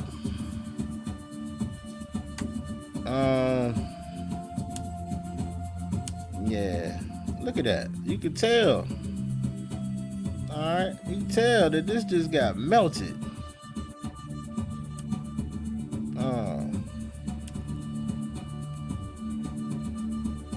Alright, we're talking about them cliff dwellers, man. See all these holes in the side?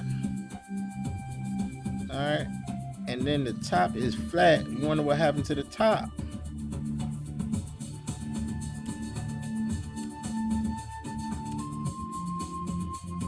driving right through caves over there, man. And they got some red dirt. That real red dirt. Alright, that's the Jimenez Pueblos. Alright.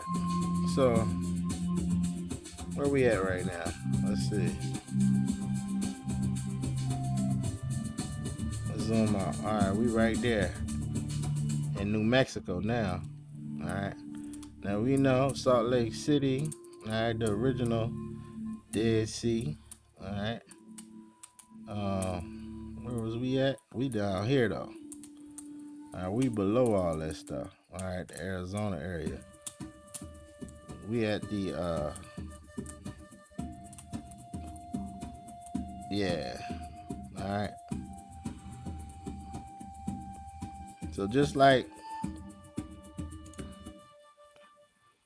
let me see.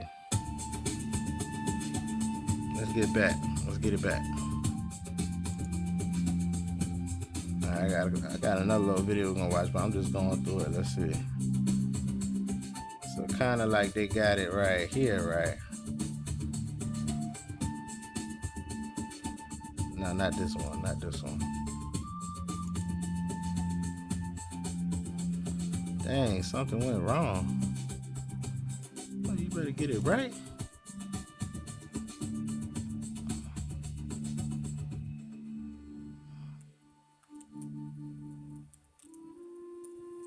Alright, there we go. Alright, so just like they got right here, right? The Dead Sea. Alright. And they put Israel right there. Then they put Edom below it. Now, this is supposed to be a duplication. Alright, this is the duplicate. So,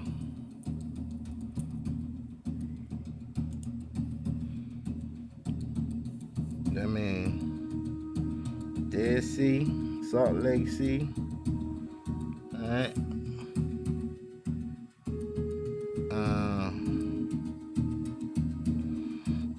And this is the area that we are currently looking at. We're below it, just like on that map. If you can see what I'm saying, man. You can see the mimicry. We also got what they said, the Chaco Canyon. Chaco Canyon. Alright. And if you check out Mud Fossil, if you ever watch his channel, you will know that a lot of these ridges and stuff are biology of the dragons and stuff that you're on top of. Alright. And Mud Fossil be blowing my mind when I be watching his channel. But yeah, okay. Let me get that back. Chaco Canyon. Okay, yeah. I got a little video we're gonna look at with all this. I'm just going through it real quick. Now, look at that. That's wild. And look how flat. Like this just got sawed off. I know, is this a gigantic tree? What is this?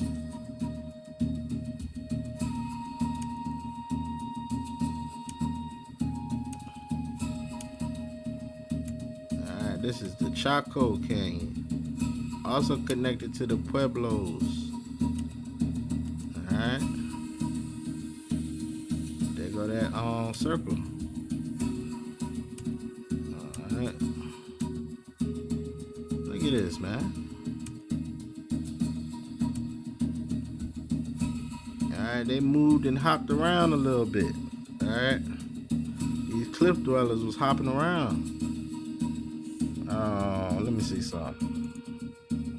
Let's look at the tribes. Let's look at the tribes.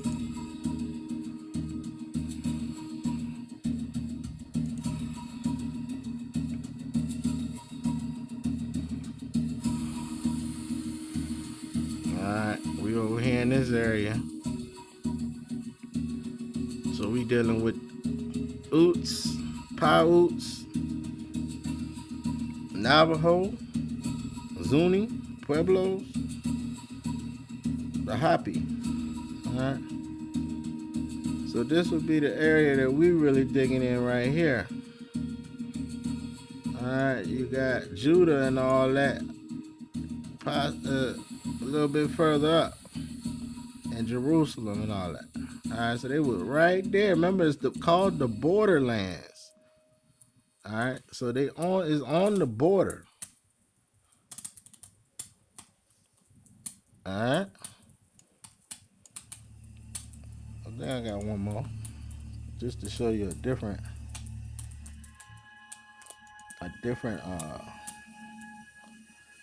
one. Alright. They got a little bit more tribe names on this one. Alright. Don't forget you got the Shoshones and the Apaches and the Comanches and all these different tribes, man. You know all these tribes. Tribes galore. Alright. You got Israelites, you got Edomites, Moabites, all these tribes still hanging out around here. They didn't get kicked off the land, so they was hanging around.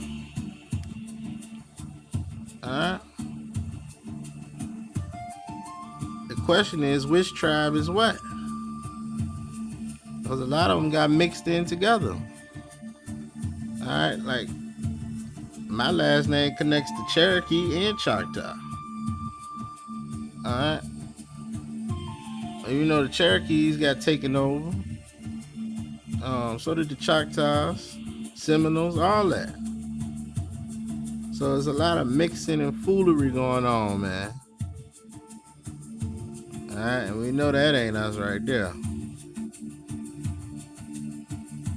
But yeah, let me back to Google Earth real quick. I hope this thing ain't freezing up, man. I hope it's showing what I'm showing.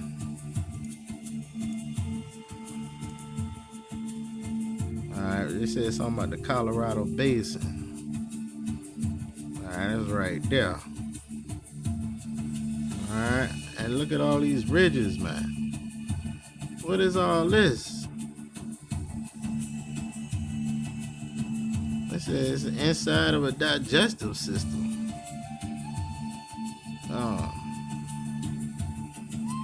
Alright, because you know you got a dragon right here, look. Can you see this one? Look, there go the head. This is the head of a dragon. Right here. Alright, all the way up and down the west coast, man. Can you see it? Alright, it's a gigantic, enormous. Alright, even the outline is in the water. Alright, and look, he got a scorpion-like tail. So this the tail. You can see this look like a tail, right? This look like a tail with a scorpion on it. So remember in the scriptures it said the scorpions and the fiery serpents. So I don't know if this is all together one being, look like it, or is it two? You got a whole dragon right here, man. If you can see it. Alright, don't forget you got Quetzalcoatl right here. Alright, got the head of the dragon. Quetzalcoatl right there. Alright, and many more. Many more. They all over the place. But yeah, we looking at little basin. Let's see what we got. They got something on it? Oh, they ain't got nothing on that. Okay, they ain't got nothing on that. Hold on now. Colorado Basin. Site for mountain climbing. Alright, I'm just looking at the pictures real quick. Just so you can get a real look at it. That look dangerous. They right down the edge of that, ain't it? That's all the guardrail they got? But that's a mighty long fall. Alright. Let me see. I guess it's safe.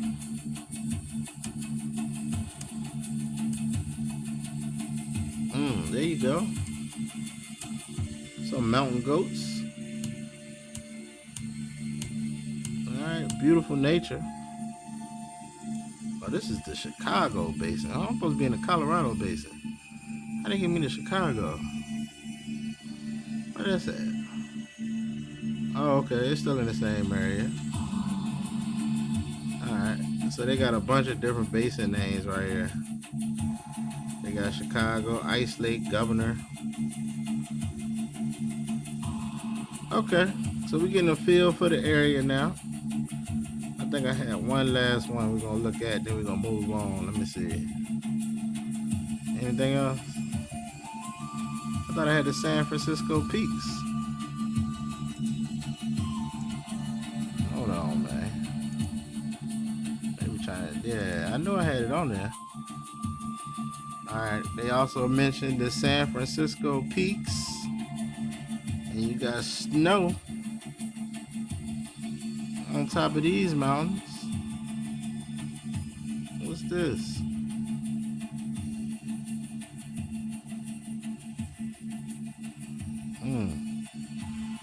Yeah, that's a whole lot of mountains right there. Where are we at, though? Let me see where we at. Okay, we right there.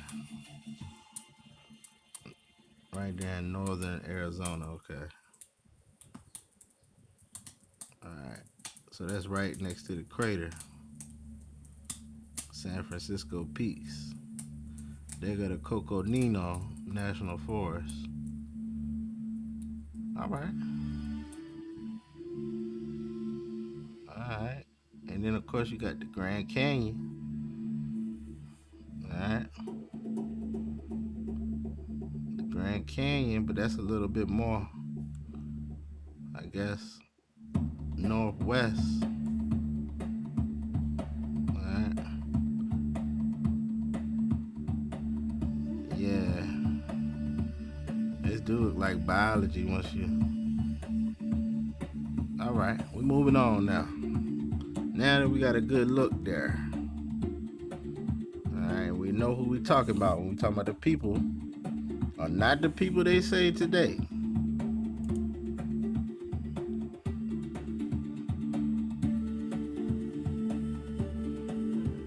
Where we at? Let me see.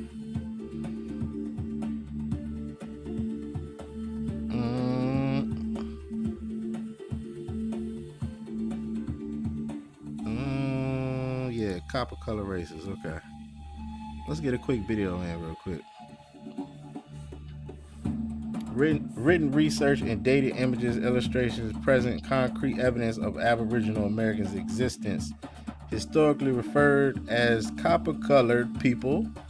However, the narrative we've always been taught is that Black American Indians were sole byproduct of Africans procreating with the natives. You'll understand why I put that in quotes later. Though a logical consensus, I'm afraid that it doesn't tell the complete story of our history. Aboriginal Americans existed in North America, South America, Caribbean before the Africans' arrival. Their bronze skin was distinctly darker than that of the paler, red-colored Native Americans of today, who are often depicted in film, television, and pop culture. Yeah. And we're gonna get in this video right here that they was actually working with the pale people. Alright, these Native Americans that call themselves Native Americans today, they was working, they teamed up with the white man. Alright, let's get it real quick. Got a quick little clip.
Sitting Bull requested this council. We await his words.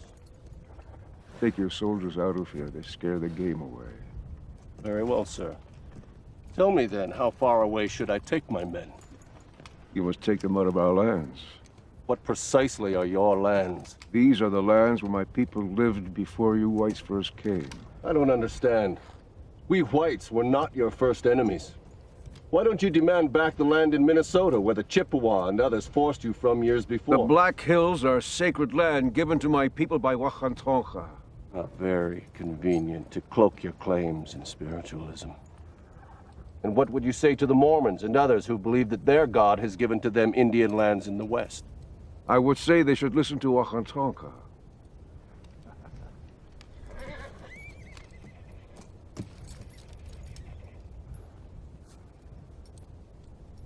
No matter what your legends say, you didn't sprout from the plains like the spring grasses, and you didn't coalesce out of the ether. You came out of the Minnesota woodlands, armed to the teeth, and set upon your fellow man. You massacred the Kiowa, the Omaha, the Ponca, the Oto, and the Pawnee without mercy. And yet you claim the Black Hills as a private preserve bequeathed to you by the Great Spirit. And who gave us the guns and powder to kill our enemies? And who traded weapons to the Chippewa and others who drove us from our home? Chief Sitting Bull, the proposition that you were a peaceable people before the appearance of the white man is the most fanciful legend of all. You were killing each other for hundreds of moons before the first white stepped foot on this continent. You conquered those tribes, lusting for their game and their lands, just as we have now conquered you for no less noble a cause. This is your story of my people. This is the truth, not legend.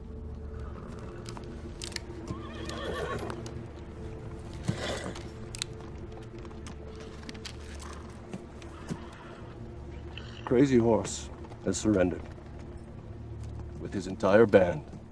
And by his surrender, he says to you and your people that you are defeated. And by ceding the Black Hills to us, so say Red Cloud and the other chiefs, who demand that you end this war and take your place on the reservation. Red Cloud is no longer a chief. He is a woman you have mounted and had your way with. Do not speak to me of Red Cloud! I suppose you are the only chief then. Sitting Bull is king of all the Indians. Humility is one of the 4 virtues of a Sioux chief. Sitting Bull shows his true nature now. I have had my say with you. And I have had my say with you. Then we will have a fight. So be it. Hey.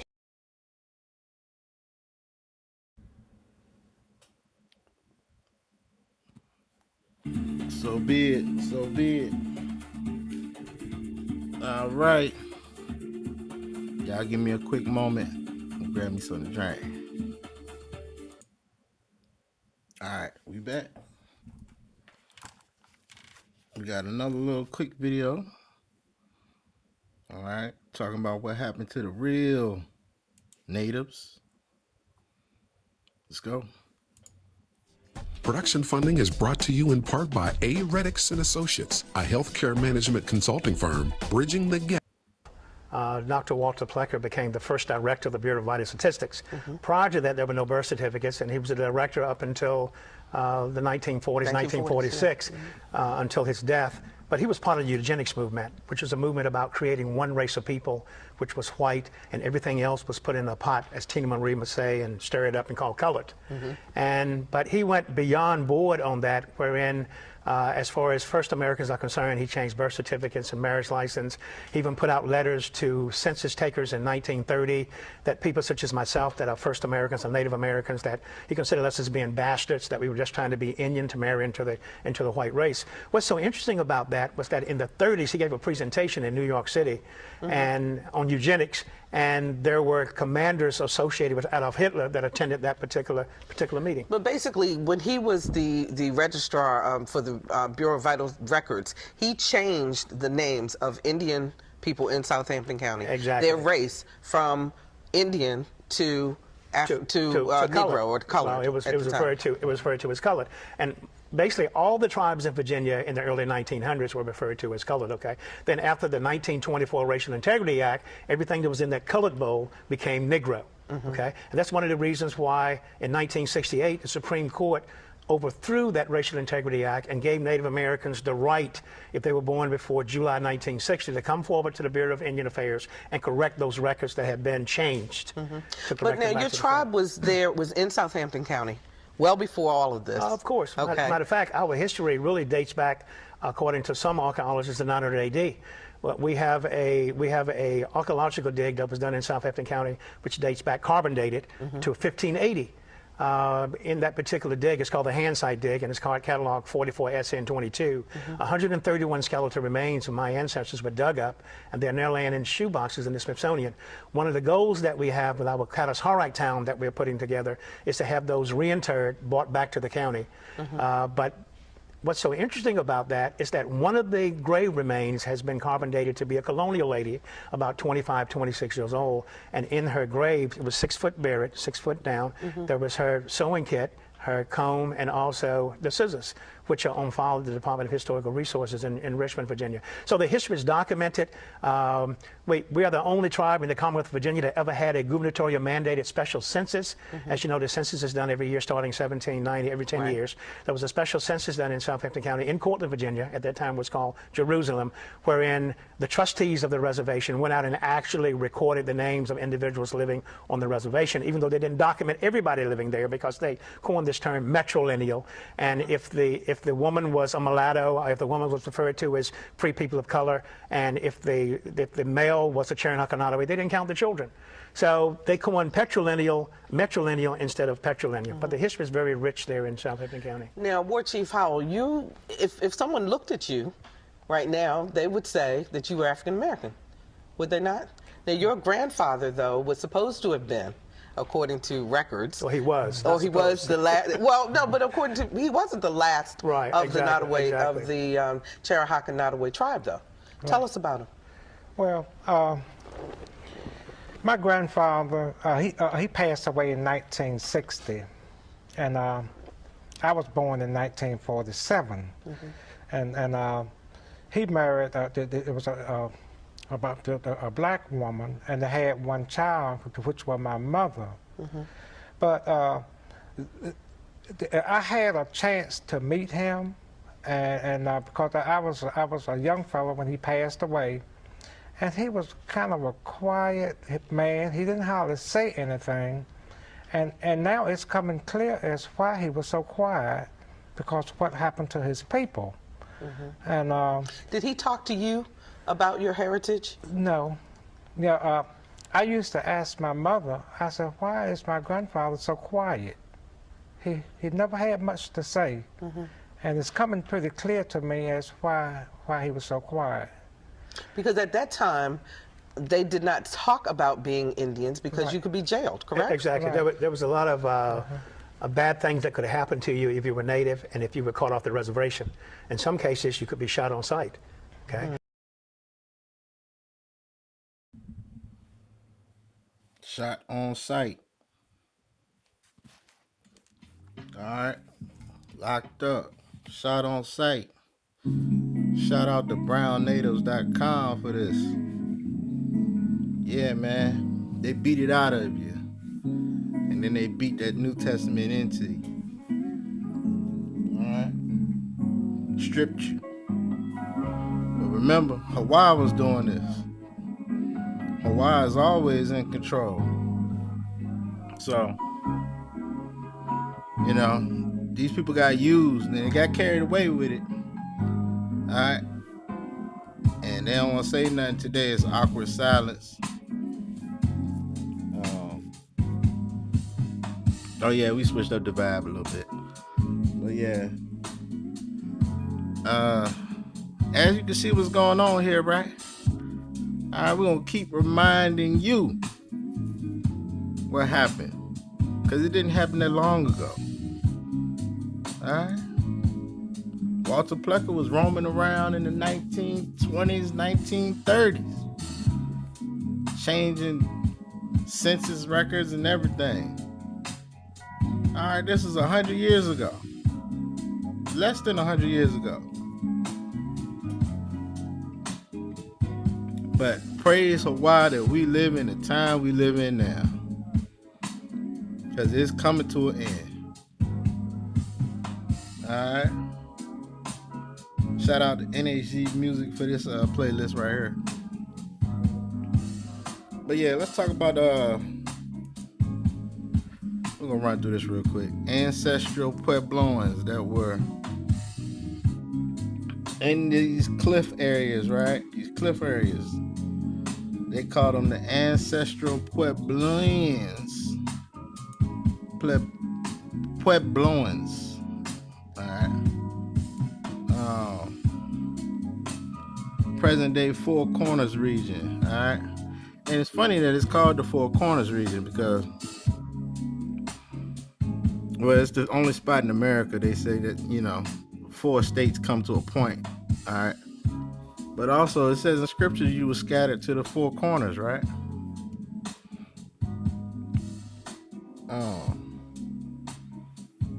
In scriptures, yeah, it says 4 corners. Okay. Let me see. Could we just be talking directions? Alright, are the 4 corners just directions?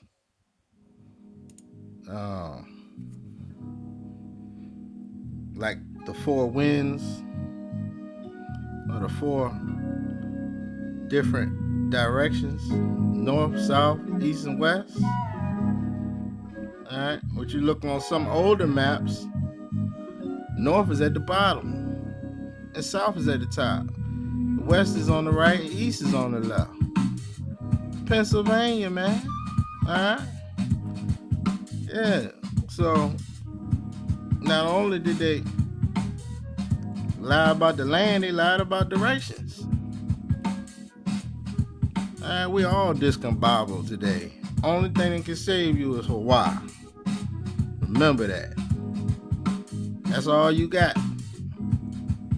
Alright, these people, you can't get righteousness from people that don't know how to be righteous. They not gonna do anything righteous for you. Alright, so we patiently waiting on Hawaii. And scripture says you'll be blessed. Alright. Just keep those commandments. But we're gonna keep it rolling, man. Cause now we on a smooth tip, we just smoothing it out. Alright, I think I got another little quick video I'm gonna run through real quick. The intricate cliff dwellings of the ancestral Puebloans. Alright. Yeah, we're gonna run this real quick. I might not even cut the music off of this. Let me see. Tucked within the canyons of the southwestern United States are hundreds of prehistoric homes of the ancestral Puebloans, once known as the Anasazi. These homes are called cliff dwellings because they were built along the sides and under the overhangs of cliffs. These massive dwellings were built between 1150 and 1300 as the ancestral Puebloans shifted from hunting and gathering to a more sedentary life that relied primarily on farming. They moved their residences from the middle of the canyon floor to the canyon walls and cliffs, which provided natural protection from their nomadic neighbors. The ancestral Puebloans constructed their cliff homes from hand-cut stone blocks and mortar made from adobe, a heavy clay soil. Dwellings often consisted of 2 to 4 stories. Each floor was set back from the one below it, giving the buildings a stepped appearance. The roofs of the lower rooms served as terraces for the rooms above. The multiple stories of the cliff dwellings also provided further protection. The ground floor rooms lacked doors and windows, so houses could be entered only by climbing a ladder to the higher floor and passing through an opening in the ceiling. If the town were attacked, the ladders could be pulled up to prevent enemy access. Many smaller communities joined together to form one large town under the cliffs. Large apartment-like structures were built, with some of the larger houses containing anywhere from 20 to 800 rooms. Each cliff dwelling also had 2 or more kivas, underground circular chambers used mainly for ceremonial purposes. Kivas became important community features for the ancestral Puebloans. By the year 1300, the ancestral Puebloans abandoned their cliff dwellings. A severe drought, combined with increased competition and conflict with neighboring groups, may have caused them to look for resources elsewhere. All right, appreciate that, Britannica. Okay. All right, we trying to get this from every angle. All right. Now I said the Anasazi, right? Okay. Anasazi. All right, these cliff dwellings. All right. Look at this. Got whole towns up in that cliff rock. Got a whole shopping mall up in there. Let me see. All right, now that people just walk around amazed today, just wow. All right. They running around playing hide and go seek up in it today. Man, look at this.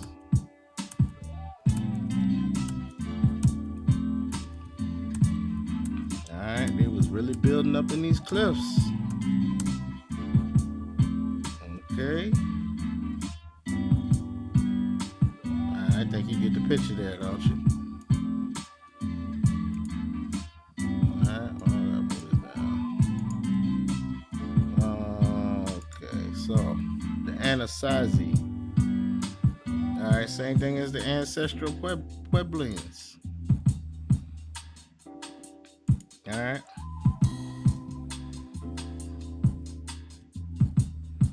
Pueblo, which means village and people in Spanish, was a term originating with the Spanish explorers who used it to refer to the people's particular style of dwelling. The Hopi people used the term Hitsasinum, meaning ancient people, to describe the ancestral Puebloans. Alright. This is cool. Geography. So they're going to put it. Alright. Same area we've been looking in. Alright. Mongolian, huh? We just talked about those Mongolians trying to be Native Americans. Alright. Were they Siberian? Who was it? Alright. They definitely weren't from here, double crossing the team, the squad like that. You ain't from around here. Alright, hold on. Go back. This says the ancestral Puebloans were one of 4 major prehistoric archaeological traditions recognized in the American Southwest, also known as Oasis America. So this Southwest area is known as an Oasis America. It's interesting. All right. What is that? What is Oasis? A fertile spot in a desert where there is a spring. All right. Compare Wahi, Oahi, Oasis, dwelling place. So Wahi, Oahi, that looks like Hawaii, huh? Oh, the same Egyptian source produced the Arabic word Waha. So if you switch that H and the W, you got Hawaii. Interesting. Oasis is just a fertile spot in a desert. Alright? They call it Oasis America. Alright? Now. Okay. Now, I don't know how. I guess that's just how my Let me see. Is there anything else I want to get real quick before I get to this? Let me make sure we got everything, y'all. Make sure we got everything. I think we good. We're moving on, man. All right. I think you got a pretty good feel of the land, the area, the people. All right. They were connected to cliff dwellers. It was on the borders of other holy lands. All right. We see the region. That could be the land of Uz. I think we got that now, right? All right. And don't forget, it's also the land of the Prester. India Superior. Prester John right there, right? Cathay, which is China. All right, this is Asia Major, and that's Asia Minor. All right. Because remember, India, Indus, all right, region of the Indus, province south, extended by the Persians and Greeks to all countries east of the Indus. All right. So it's still in use. All right. But this was formerly applied to America or some parts of it. All right. Formerly America, Indies, West Indies. All right. Yeah. Let's say that. That's all right. We're moving on. Okay.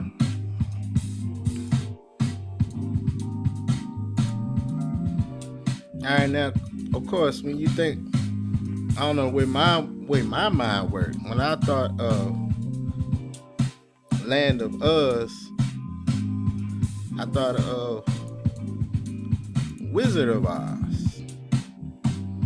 Right? That's just how my mind worked. And you know you got the original Wizard of Oz, but you know we got the one that's hood favorite. Alright, The Wiz with Michael Jackson in them, right? Alright, which is a play off the original. Alright, so you know. Does the Wizard of Oz have anything to do with the land of Uz?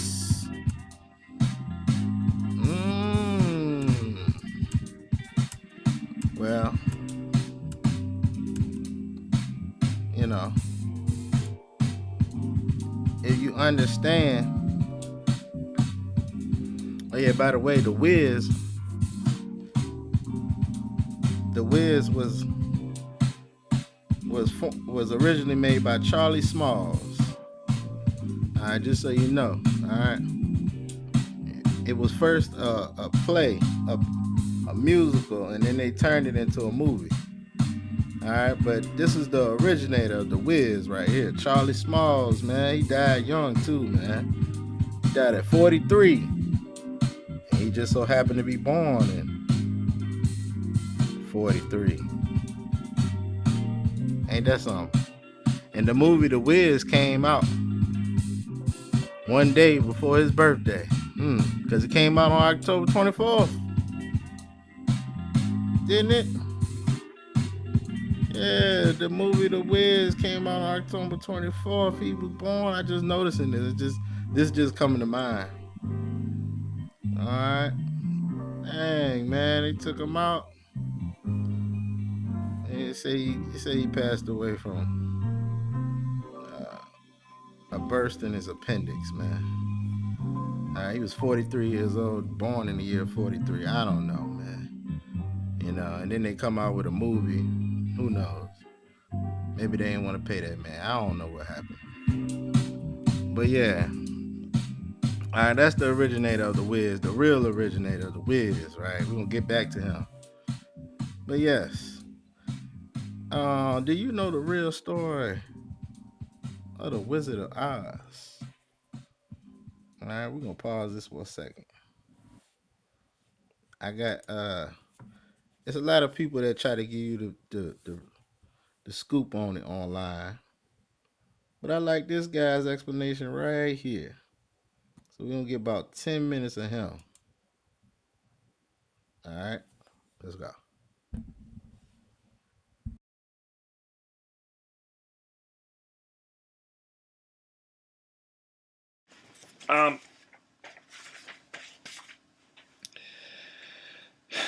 If you, I want to make one connection between the movies I just mentioned, like Alice in Wonderland. There was a looking glass that connected the two worlds, you know? And in The Wizard of Oz, there is this tornado that comes up and takes Dorothy to a different world, an existence. There is a spiritual plane and a material plane that we humans live in. And to be enlightened or illuminated or understanding this and knowing the knowledge that it takes and emotional work it takes to understand this is what they call enlightenment. And that's what all religions, all these movies I mentioned, and The Wizard of Oz is about. You. It's about you. And the God within you. And what you need to do to have an experience with it. Now, the movie The Wizard of Oz, Dorothy, sings the song Over the Rainbow, and the rainbow is very symbolic. It has been in the occult. It means an illusionary, because a rainbow can only be seen from one side. It has two perspectives. One side, you don't see nothing but gray, but from the opposite side, you see a rainbow. It's where it's from a different perspective, it can be seen. From another perspective, it can't be seen. And that is something about this message in this movie. If you don't understand the perspective, you won't see the message. But you'll know there's something there, and then it'll be interpreted as meaning it's about politics and it's about all these other things. It's about the economy. I've heard all kinds of things, but it's nonsense because you're not looking at it through L. Frank Baum's perspective. Now, in the movie, The Yellow Brick Road is this materialistic life that we lead, and it doesn't matter which road we take. You can take a road that brings you lots of wealth or take a path that brings you poverty. But they both lead to the same place. Because our minds, after a while, the money doesn't satisfy. Food, water, shelter is what you need. That's it. Anything above that, you can buy all the stuff to entertain yourself, but there's a satisfaction that never can be found. And that leads us to the wizard and the mysteries of life. And at the end of the road, everybody's looking at death. That's where the Yellow Brick Road leads to. This thing called God and death. And the fear that comes in everybody's minds when we think of that stuff. That's what we got to look at.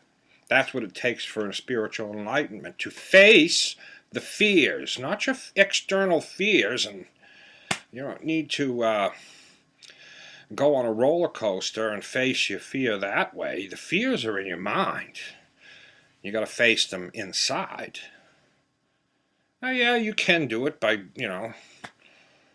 external ways. And in the book, The Wizard of Oz, Dorothy's shoes were silver. They changed them to ruby in the movie because they look better on the silver screen with against the yellow brick road. The ruby looked better, and they wanted to change it, so it was done last minute. But the slippers were silver, And in the Bible, it says the silver cord connects. What is that?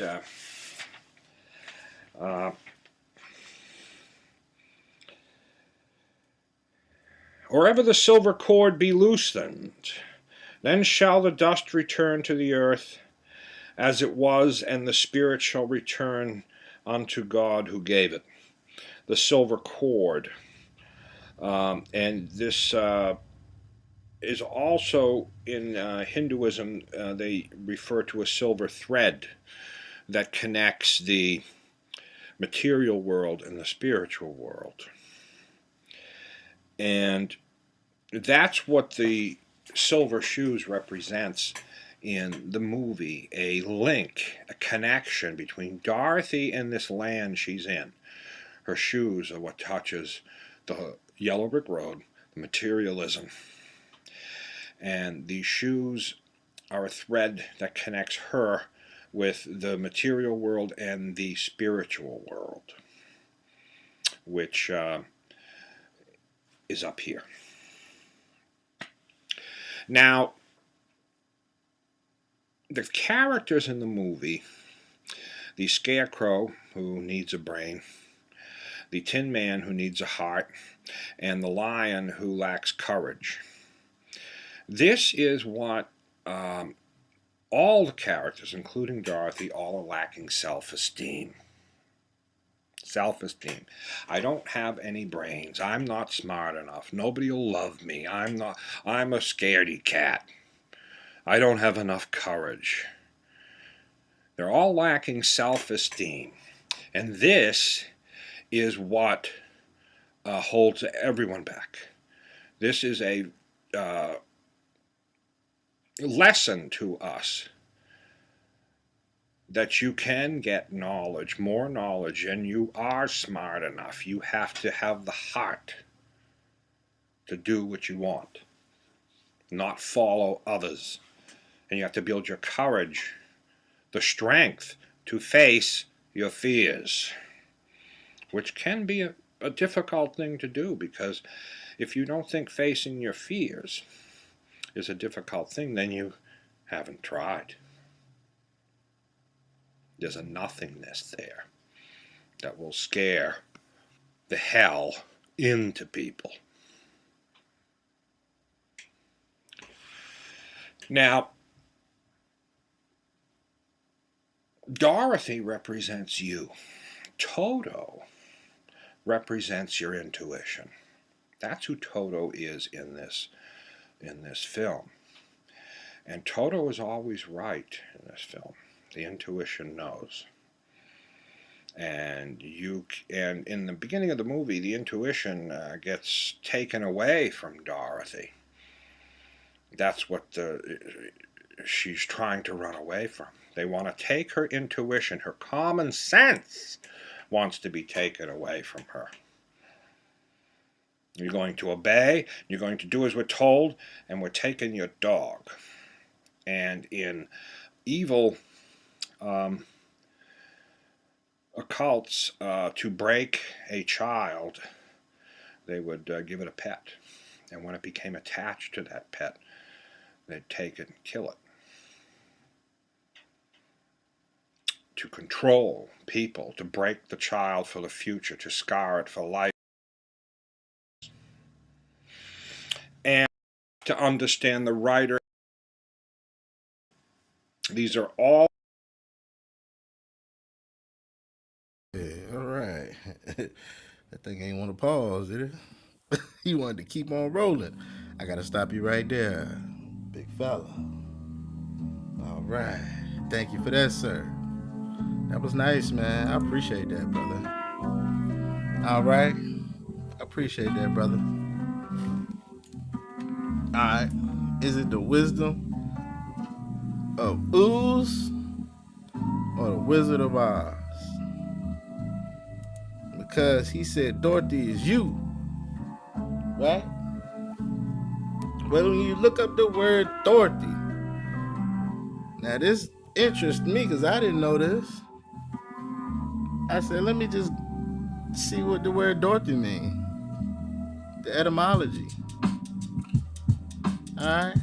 And literally, Dorothy means gift of God.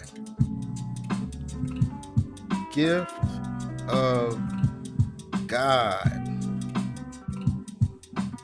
Ain't that something?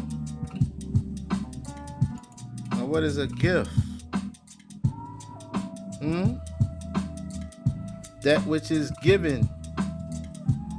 All right, a gift to receive. You got natural talent. Huh? Who got natural talent? Who's naturally talented? Who is a gift? Huh? At one point, you were in a marriage with Hawaii. Right? But you broke that covenant. Alright? You broke that covenant. Your ancestors did. You are the modern day version of them. Okay? So, if you're a gift, you're also a treasure. Money or jewels. Treasure. Okay? To make, create.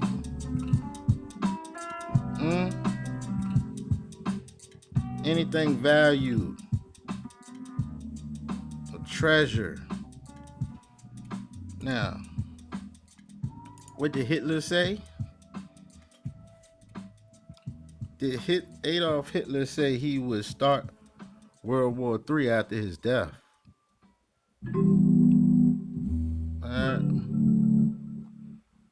What's this?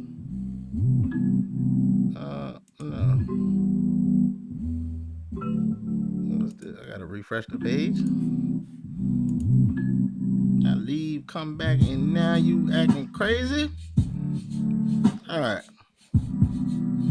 Hitler's confessions. Alright, now so-called Hitler, because this dude was actually an actor, wasn't it? Didn't he play Disney or somebody? I don't know. But yeah, man. Hitler said, even in his death, he will start World War III. One of his soldiers asked how. Hitler replied, the day mankind finds out what I was trying to defend this nation, Germany, from, then that's the day World War III will start. For on that day, mankind will learn that I was trying to save my nation from the Freemasons, the Illuminati, and the U's. For if the Americans win the war, then they will conquer the world and forever be a slave to the U's. And they will try to conquer the Most High. Do you know who America has in its possession? No, the soldier replied. The Americans has the jewels of the Most High. The Americans have stolen the Most High's precious jewels. What do you mean, his precious jewels? The soldier asked. Hitler said, America has stolen the U's, the real U's of the Most High, the Israelites, his jewelry, the Negroes. They are the true Hebrews. Hey, that ain't me, man. Hitler said that. That's it, man. Hitler said that. All right. He said, you are the jewels of the Most High. And now we're going to back this up with scripture. All right. We about to take a stroll through the scrolls. Hope you're ready. All right. Get your Tanakh. Get whatever you like to use. And let's go on over here to Exodus. And we can talk about these Jews. All right, we're going to Exodus chapter 19. verse 4. Ye have seen what I did unto Mizraim, and how I bore you on eagle's wings, and brought you unto myself. Now therefore, if ye will obey my voice indeed, and guard my covenant, then ye shall be a peculiar treasure unto me above all people, for all the earth is mine. See that? HAWAH speaking here. Okay, all right. HAWAH called unto him out of the mountain. This is HAWAH, all right, talking to Moshe, all right, letting them know. You shall be a peculiar treasure. That's if you guard the covenant and obey HAWAH's voice, all right. And ye shall be unto me a kingdom of priests and a holy nation. These are the words which you shall speak unto Yasharel. All right, that was in Exodus 19, man. We strolling to Deuteronomy chapter 7, verse 6. For you are a holy people unto HAWAH. HAWAH has chosen you to be a special people unto himself above all the people that are upon the face of the earth. Above all the people that are upon the face of the earth. Special people. All right? Come on, keep strolling. We taking some strolls. We going. We flowing with it. All right, we're going to Jubilees now. Chapter 2. All right, start at 17. And he finished all his work on the 6th day. All that is in the heavens and on the earth, and in the seas and in the abysses, and in the light and in the darkness and everything. And he gave us a great sign, the Shabbat, the Sabbath, that we should work 6 days, but guard the Sabbath on the 7th day from all work. And all the angels of the presence and all the angels of sanctification, these two great classes he has bidden us to guard the Shabbat with him in heaven and on earth. And he said unto us, behold, I will separate unto myself a people from among all the peoples, and these shall guard the Shabbat. And I will sanctify them unto myself as my people, and will bless them as I have sanctified the Sabbath, and do sanctify it unto myself. Even so will I bless them, and they shall be my people, and I will be their power, their Elohim.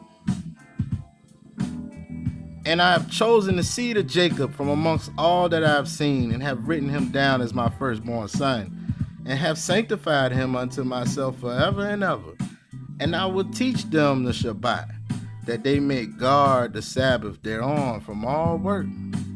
And thus he created therein a sign in accordance with which they should guard the Shabbat with on the 7th day, to eat and drink, and to bless him, who has created all things, as he has blessed and sanctified unto himself a peculiar people above all peoples, and that they should guard the Shabbat together with us. It's the angel saying, with us. And he caused his commands to ascend as a sweet savor, acceptable before him all the days. Keep strolling. All right, stroll over there, Psalms. All right. 135. All right. Let's start at 3. All right, Psalms 135, verse 3. Halal HAWAH, for HAWAH is good. Sing praises unto his name, for it is pleasant. For HAWAH has chosen Jacob unto himself. And Washaral, Israel, for his peculiar treasure. Alright, was Hitler lying, man? Don't look like it. Alright, we ain't done with him. We ain't done. Going to Malachi. Still strolling, man. Alright, let's go to Malachi. Let's get chapter 3 in. One verse. 17. And they shall be mine, says Hawah. In that day when I make up my jewels, I will spare them, as a man spares his own son that serves him. What you say, Hawah? In that day when I make up my jewels, and I will spare them, as a man spares his own son that serves him. All right. Now let's talk about the sparing. All right. Wait, before we get that.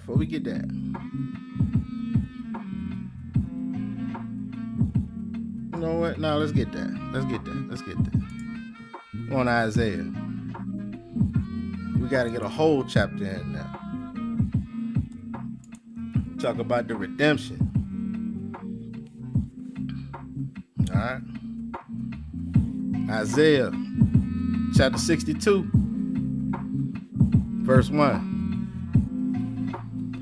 For Zion's sake will I not hold my peace, and for Jerusalem's sake I will not rest, until the righteousness thereof goes forth as brightness, and salvation thereof as a lamp that burns. And the other nations shall see your righteousness, and all kings your glory. And you shall be called a new name, shall be called by a new name, which the mouth of Hawah shall name. You shall also be a crown of glory in the hand of Hawah, and a royal diadem in the hand of your power. You shall no more be termed forsaken, neither shall your land any more be termed desolate, but you shall be called Hephzibah, and your land Beulah, for Hawah delights in you, and your land shall be merry. For as a young man marries a virgin, so shall your sons marry you. And as the bridegroom rejoices over the bride, so shall your power rejoice over you. I have set watchmen upon your walls, O Jerusalem, which shall never hold their peace day nor night. Ye that make mention of Hawah, keep not silence, and give him no rest, till he establishes and he makes Jerusalem a praise in the earth. Hawah has sworn 7 oaths by his right hand and by the arm of his strength. Surely I will no more give your grain to be meat for your enemies, and the sons of the stranger shall not drink your wine, for the which you have labored. But they that have gathered it shall eat it, and praise Hawah, and they that have brought it together shall drink it in the courts of my holiness. Go through the gates.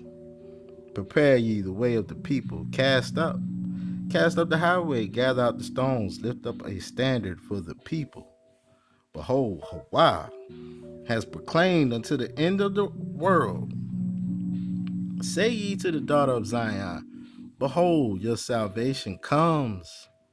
Behold, his reward is with him, and his work before him. And they shall call them the holy people, the redeemed of the Most High, Hawah. And you shall be called sought out, a city not forsaken. Halal HAWAH. Right. So, in that chapter we just read, it said, you'll go by a new name, Hephzibah. All right, and all that means is to delight. My delight is in her. All right, Hephzibah. Hawah will delight in you once again. All right, but yeah. So in the Wiz, all right, Charlie Smalls, who was the originator of it, all right, he must have knew something, all right, because when he remade it, he put more emphasis on the struggle of the so-called black man in America. And the actual movie was really about you, because Dorothy is a gift of God. And the whole time in the movie, Dorothy was just trying to go back home. All right. All right. Why did Dorothy want to see the Wizard of Oz? All right. Dorothy wanted to see the Wizard of Oz to ask for help in returning home after being swept away. All right. Just like this is kind of related to Job too. All right. Because Job, remember, his house, everything got taken away. All right. But yeah. In seeking help and guidance, Dorothy believed that the wizard could provide her with the answers and assistance she needed.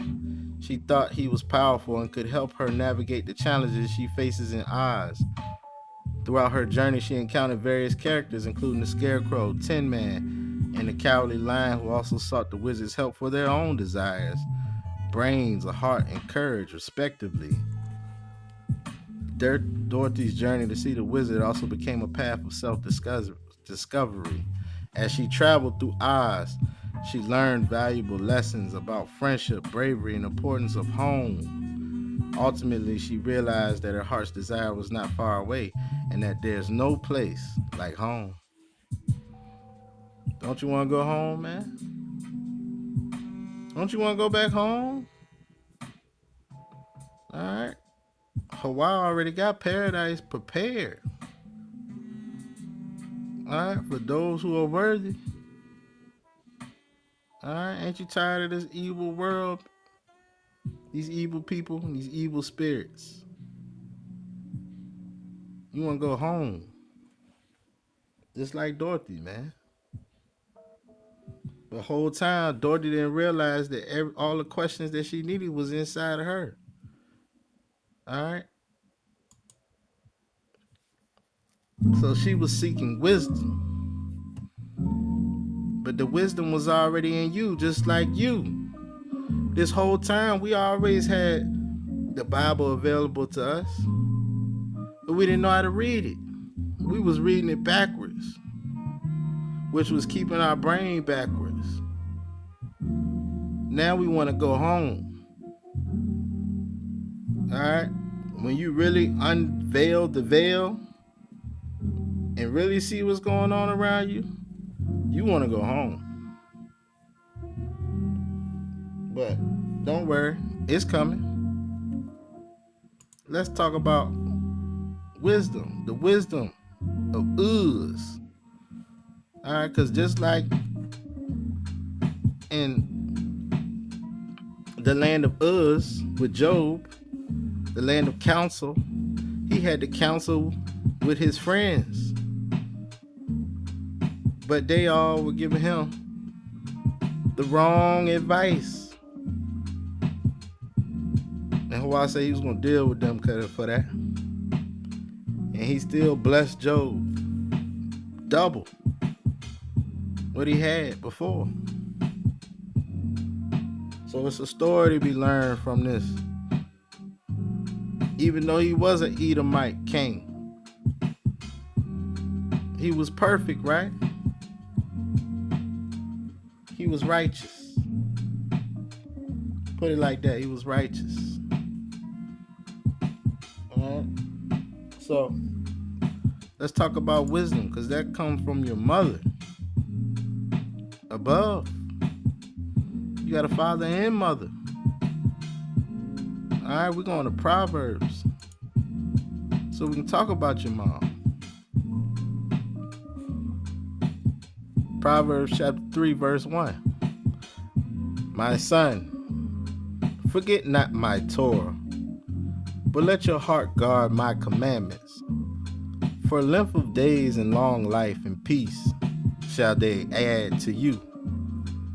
Let not mercy and truth forsake you. Bind them about your neck. Write them upon the table of your heart. So shall you find favor and good understanding in the sight of HAWAH. Amen. Trust in HAWAH with all your heart, and lean not on your own understanding. In all your ways acknowledge him, and he shall direct your paths. Be not wise in your own eyes. Fear HAWAH, and depart from evil. It shall be health to your navel, and marrow to your bones.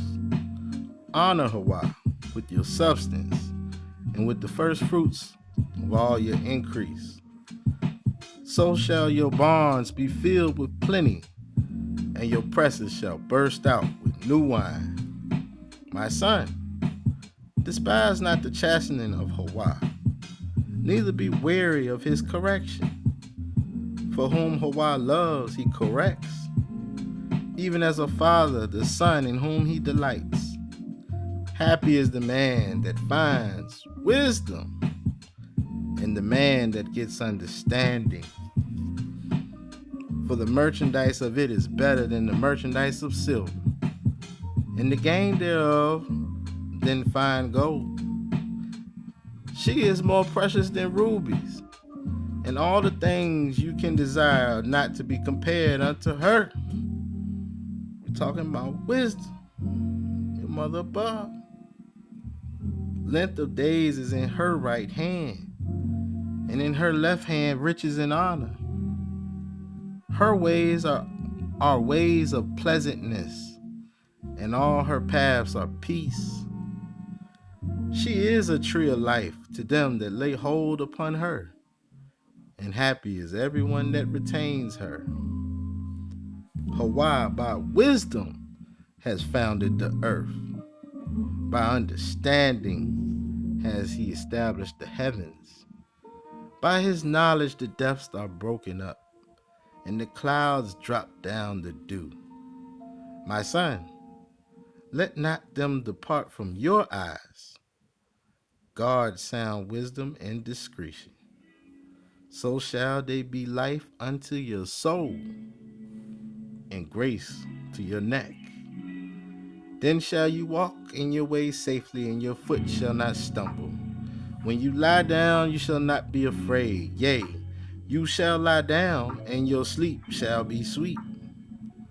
Be not afraid of sudden fear, neither of the desolation of the wicked when it comes. For HAWAH shall be your confidence, and shall guard your foot from being taken. Withhold not good from them to whom it is due, when it is in power of your hand to do it. Say not unto your neighbor, go and come again, and tomorrow I will give, when you have it by you.